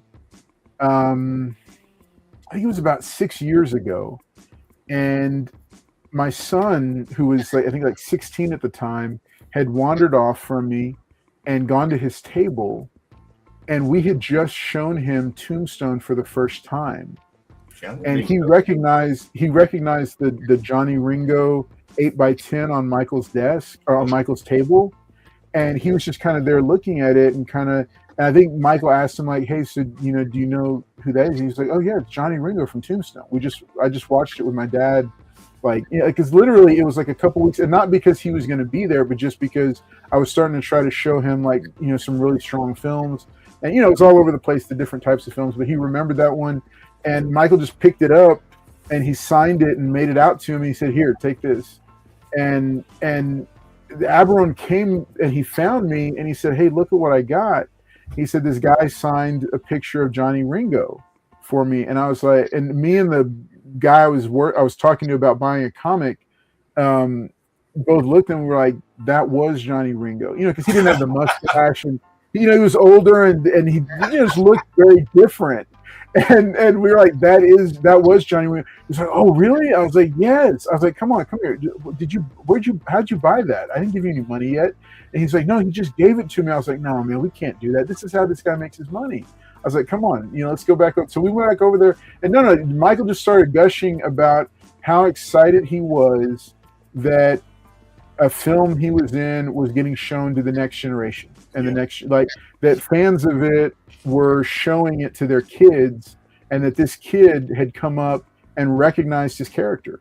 So he took a picture with him, and he came out from around the desk, and we just chopped it up for a while, and it was just, that added just another little thing to what I thought was a great kind of popcorn Western. So that is my GOAT Western, and that's one of the reasons. So all right, so who else on the panel wants to go? Okay, so Liz Barnes says Back to the Future Part 3. That's I think it's a good one too. As a Western note? It's got Western aspects. Yes. I know, but he's wearing Western boots, producer D. Trust me, I love Back to the Future Part 3. That's one of my favorite. He call himself John Wayne, but not as a Western, so I have to differ with that. Oh. My bad. But mine is obviously, and I've already said it. It's going to be Clint Eastwood in The Good, the Bad, and the Ugly. Why? Because that's the first Western I ever saw with my mom, and she was a huge Clint Eastwood fan. And at first I'm like, oh my God, they're shooting. But, one, back in the day, he was hot. So that was a plus. Hey. And then two, it was something about it, just the way he took everybody down. Once he was wrong, he just systematically went one by one by one. Man, that's the best revenge ever. So The Good, the Bad, and the Ugly. Nice. Okay. All right. That's a good one. I didn't see that coming from you, D. You didn't. I didn't. I should have. You have to jump on and look it out. All right. Paul or Tim, which you go Western? I was looking through my book here to see if I could find one of my Clint Eastwood pieces. I have the wrong book. So go to Paul. Okay, so Chad, this is called a VHS tape. This is how I watch stuff. I know a lot of you guys watch downloads and stuff, but my dad introduced me. My dad introduced me to this actor. He's a big time Italian actor, but this right here is my Western. Oh, nice. These are called VHS tapes, guys. This is what I watch. I know you guys don't watch it. But yeah, so in Trinity, his name is Terrence Hill. This is Bud Spencer. In Trinity, they call me Trinity. I didn't even know that until they did an interview with him. but he actually starved himself to eat the whole pan of beans. So you'd have to watch that. But yeah, I think Sprint they did like a commercial where he's fast on the trigger. No CGI in this, guys. So, yeah, that's my movie right here. That Both is of awesome. them are really good. But now is that how you still watch it, Paul? On the that's how I VHS still tape? watch it, guys. So I don't do this digital download stuff. This is what I do. Look at them. Be kind and rewind. Look at that. There you Is this go. a comedy? Or is this a serious? The what? Is it a comedy? I mean, they call it spaghetti western, but It is a Oh, comedy. you remember the Okay. Italian so Western? he's like, I think Spawn. They did a variant cover of Spawn riding with the horse, and he was dragging him, and that's where they got this from. Because in the beginning, he's rolling through with the horse, and he's just has like a little contraption in the back where he's just sleeping, and the horse is just going. So yeah, they got that from this. But yeah, I think what they call it spaghetti western. The Trinity movies absolutely do have a comedic aspect to them.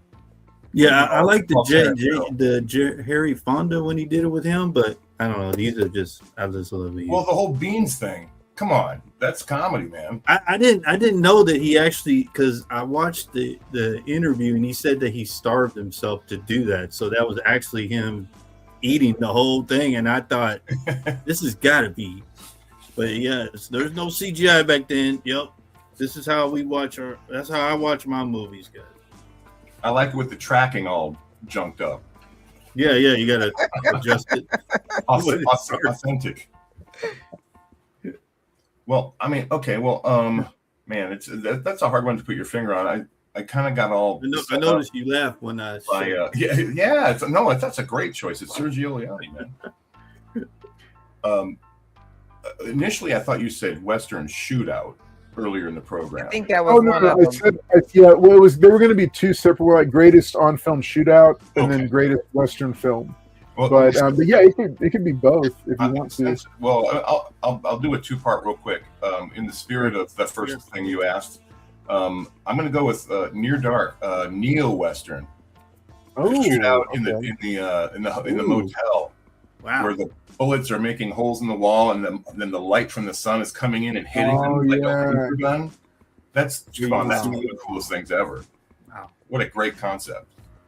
But for movie, that's a very hard choice because it is so relative to who you are, and relative to how you've seen them and experienced them. And let's face it, there are so many grade A, fantastic horse operas that it's very subjective. But I'm going to go with, I think it came out in 1991, Unforgiven. Yes, That was a good one. It was a revisionist Western that pretty much, like at the end of Clint's career as a Western character, that really kind of for the first time, you know where I'm going, examined the violence of the Old West. Like you look at a lot of movies, like whether they're John Wayne movies or just like Silverado romanticized. The West is more like a Cormac McCarthy novel, right? Much more like Blood Meridian than it is Hopalong Cassidy, right? I mean, dirty. It was foul. It was gross. It was violent. I don't want to see that Western very often, but it's gut wrenching. Yeah, I mean, it's just hard. It's hardcore. It's wouldn't work for entertainment that way all the time. But Unforgiven was great because it came at a point in Clint's career too, where to make that statement, he couldn't have done that earlier in his career. It just wouldn't have really worked as well as it did as where he's this older character. Where he cut his hair with sheep shears, just to have that be authentic. He cut his hair with the sheep shears. That's great. Tony Harris and I sat in a theater in San Diego. Wow. And we were at Comic-Con, and that movie came out that weekend, and we were like, we have to go see Unforgiven, and we have to go see it tonight. And we went to the Horton Plaza And the theater there, this blew my mind. It smells each theater has a distinctive smell. And this theater smelled exactly like the theater I grew up going to when I was a kid. So I was already like ready for a great experience. But yeah, we just watching that movie, we just sat kind of dumbstruck. And in the final act of that movie, the rain coming down act is just this. The white noise was the soundtrack to that last, section of film. That really is like the big. I mean, if you miss most of the film, don't miss that part, because it kind of that's where the statement is. But why did you go in that order? The writer asking him questions. Right. Yeah. Just commenting on it, but also kind of commenting on like alcohol in a way, Yeah. How that turned him into a different person. Yeah. It was I don't know. There was just a lot to that movie, and it was a lot of stuff that just kept going down layers in it, and the cast is just off the chain good. Yeah. So true. And Yeah. Cinematography. I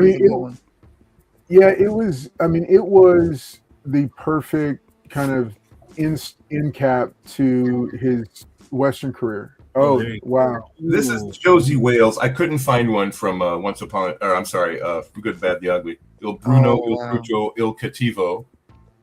But this is an unfinished. I don't know why it's not focusing, but maybe if I pull back. Wow. But I haven't blacked this yet, so you get a chance to kind of look underneath and see how it all kind of goes together. And a lot of times I like to like I showed you in that Bronson shot from the mechanic earlier. In the unfinished state, without all the black in it, it's still interesting to look at. It is. And man, it's like I am going to finish the Josie Wales, but I really like the way that. Just the face. Man, okay, very cool. I mean, I had a feeling that you might go for Unforgiven. That Unforgiven might be one of the ones that you. Wait, let's see. Hold it up. When you were talking about signed movie, like photos from movie theaters, I was at San Diego Comic-Con one year, and my friend comes up to me and he goes, "Hey, do you want to meet John Savage?" And I said, "Well, absolutely, I do." And he goes, "Well, he's sitting in the back of the convention. Nobody knows he's here. He's just sitting around." And I was like, "Oh, let's go." And we had a great conversation with him. It was a real personal thing, like you get when you go to a smaller show, where you can actually talk to the people. And I impressed him with my film knowledge, and so he had this great photo of Deer Hunter there, and I guess I rated just enough for him. He refers to me as Brother Tim. Yeah, that's cool.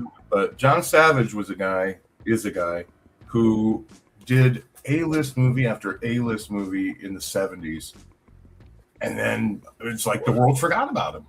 Yep. Maybe he just hasn't been cast in the right movie lately.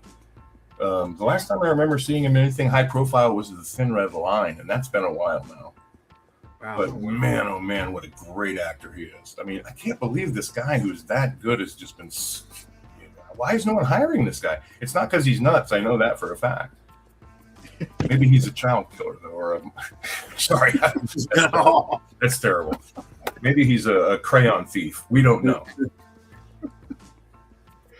Man, listen, Tim. We're gonna have to wrap it up. I want to give you a chance to do what we call final thoughts and shout outs, because just because, man, this has been great. And like I said, gonna have to have you back on.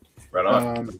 I know, because we've got some creators that have had a really had a good time with us over the past month or two, and we're gonna have to get you guys all together for like a big episode. Maybe, I don't know, maybe the season finale or something, and do some goat trivia and some other stuff. All right, so hey, let's see here. Just real quick, I want to do some shout outs to the chat here, because I know some people have dropped some stuff in. Barbarian Kung Fu says Cowboys versus Aliens. Dagger Cars also says The Good, the Bad, and the Ugly. Let's see. Wolverado says Unforgiven. Also, High Plains Drifter, Outlaw Josie Wales, Kill Bill. Neo Western. Yep, Neo Western.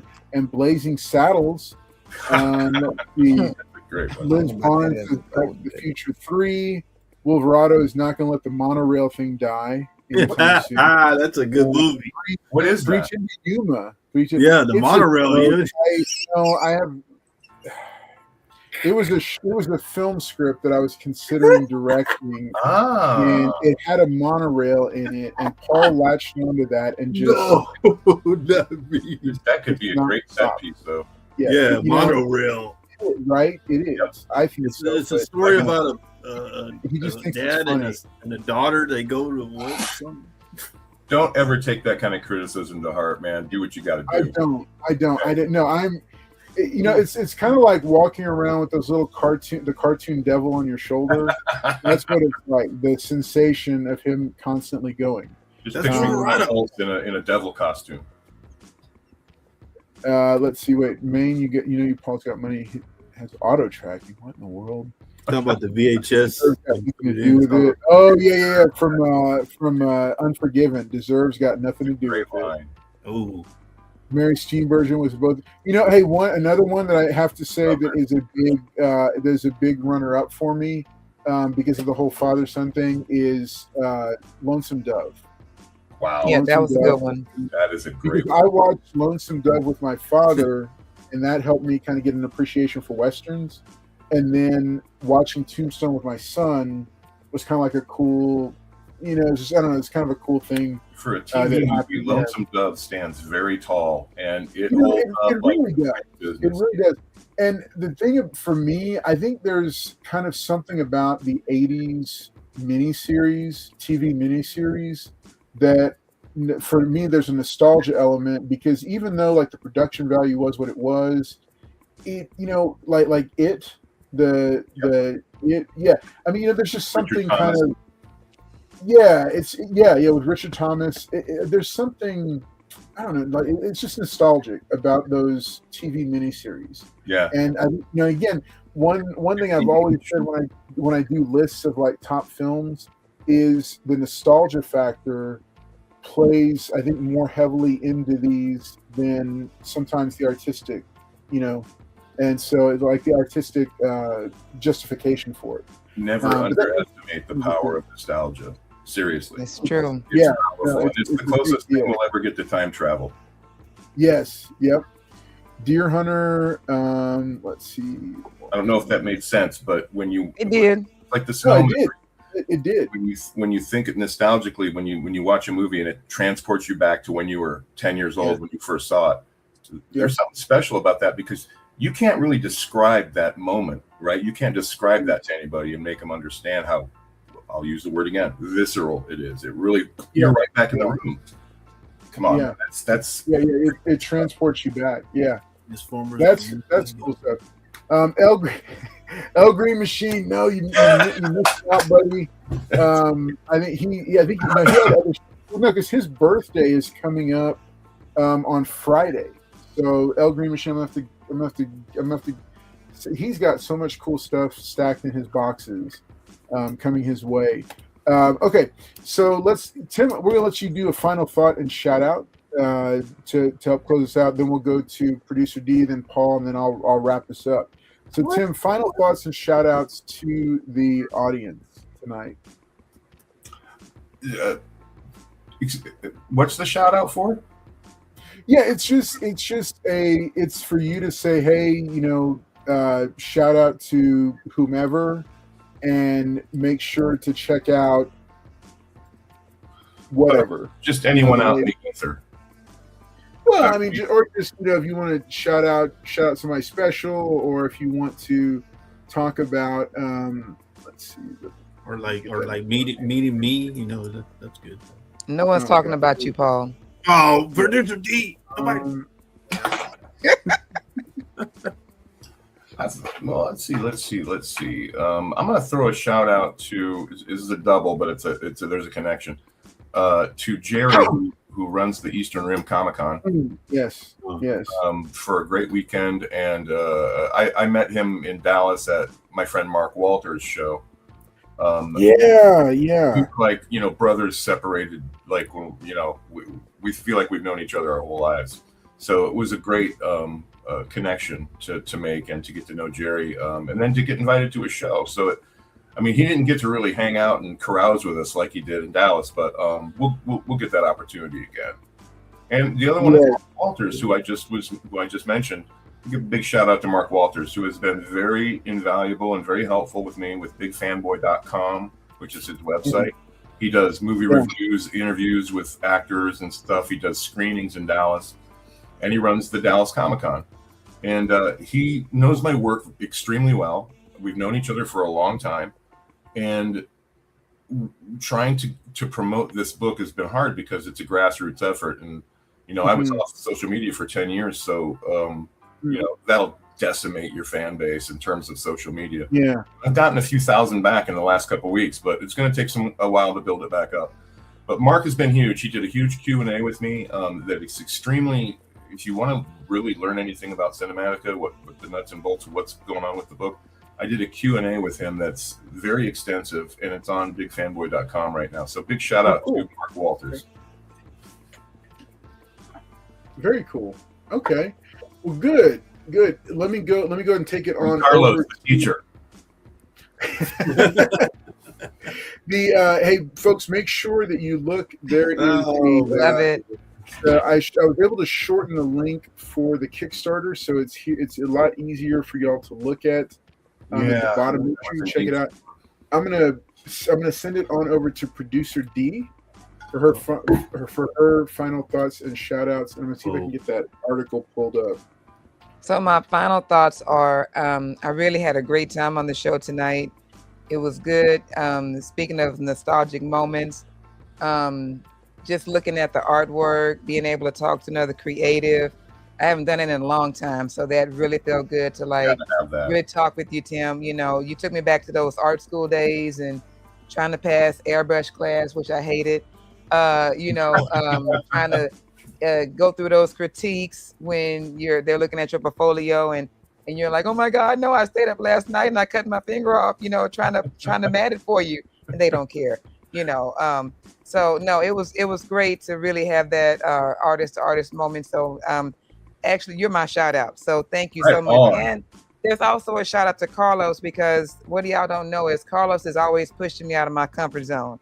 So if you notice, this is the most that I've antagonized Paul this whole time. So he really has pushed me, out, seeing things in me that I really, didn't really see in myself. But so I just want to give a shout out to Carlos, to show Tim, and I guess Paul, since he's actually there somewhere. So. Lord. Thank you. Love it.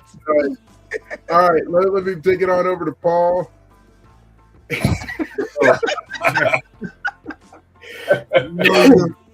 So, I guess thanks to Tim for showing up. I got a chance to meet him at Easter Rim. If y'all get a chance to meet him, very nice guy. He sat there and talked to me and another. I didn't even know the other guy that was next to me. But Tim was talking to both of us about his experience at a show. Really, really good guy, guys. If y'all get to meet him, very nice. And Carlos announced that you were coming on here, made my day. We had some technical difficulties, so producer D and me held the fort while everything worked out, guys. So yeah, hopefully Tim can come back and come back on the show. And Tim did the impossible. Usually producer D doesn't really say anything. I think she says a couple of things, but tonight she just almost took over the show, guys. We can't have that, but yeah, thank you, Tim, and thank you, Carlos, for hosting, bringing us on, and hopefully Tim can come back. I want to see more. I do follow you, so hopefully I'll see more of those Carlos stickers. Too funny. He's just holding it up and like that. Oh man, that's making my day. But yeah, thank you everyone, and yeah, we'll see y'all next time. All right, awesome. All right, folks. Well, hey, thanks so much for tuning in tonight with our special creative spotlight with special guest Tim Bradstreet. Make sure and check out the link below for Cinematica, for Tim Bradstreet's Cinematica. You got less than 48 hours left to back it. Go check it out. see if there's a ton of cool stuff. There's a lot of different offerings. There are different ways to support. Every little bit helps with every Kickstarter. And Kickstarter gave an early vote of confidence and said it's one of the projects they love. So make sure that you check it out. And I'm very excited to hear that it's just volume 1 of more to come. So make sure and check it out. Hey, remember, we'll be back this Friday night at 9 p.m. Central for another episode of Expensive Paper Showcase. Plus, I'll be doing on the gold stage at Comic Palooza, I'll be doing the How to Start Collecting Comics workshop that I did a couple years ago. And then I think that's like at 2:15 in the afternoon on the gold stage, main floor of Comic Palooza. And then on Sunday, the whole crew is going to be there at the podcast stage, recording, I think it's like a 45-minute version of Capes and Commentary. So if you're in the greater Houston area, you can come by and check it out. By all means, stop by because we'd love to see you there. We're going to be giving away I think we're going to be giving away like a slab or something. We're going to be giving away some cool prizes for people that subscribe to the channel. Remember, we want to break 2,000 subscribers by the end of the year. 2,026 subscribers in 2026. For myself and the rest of the Cross Collects Comics team and Capes and Commentary group, we're excited that you got to join us. Make sure to have a great rest of your evening, have a great rest of the week, and enjoy Memorial Day. We will be at Comic Palooza, so we're looking forward to seeing you over the weekend on the air, and then back next week for another episode of Capes and Commentary. Take care. We'll see you. Thanks, Carlos. Rise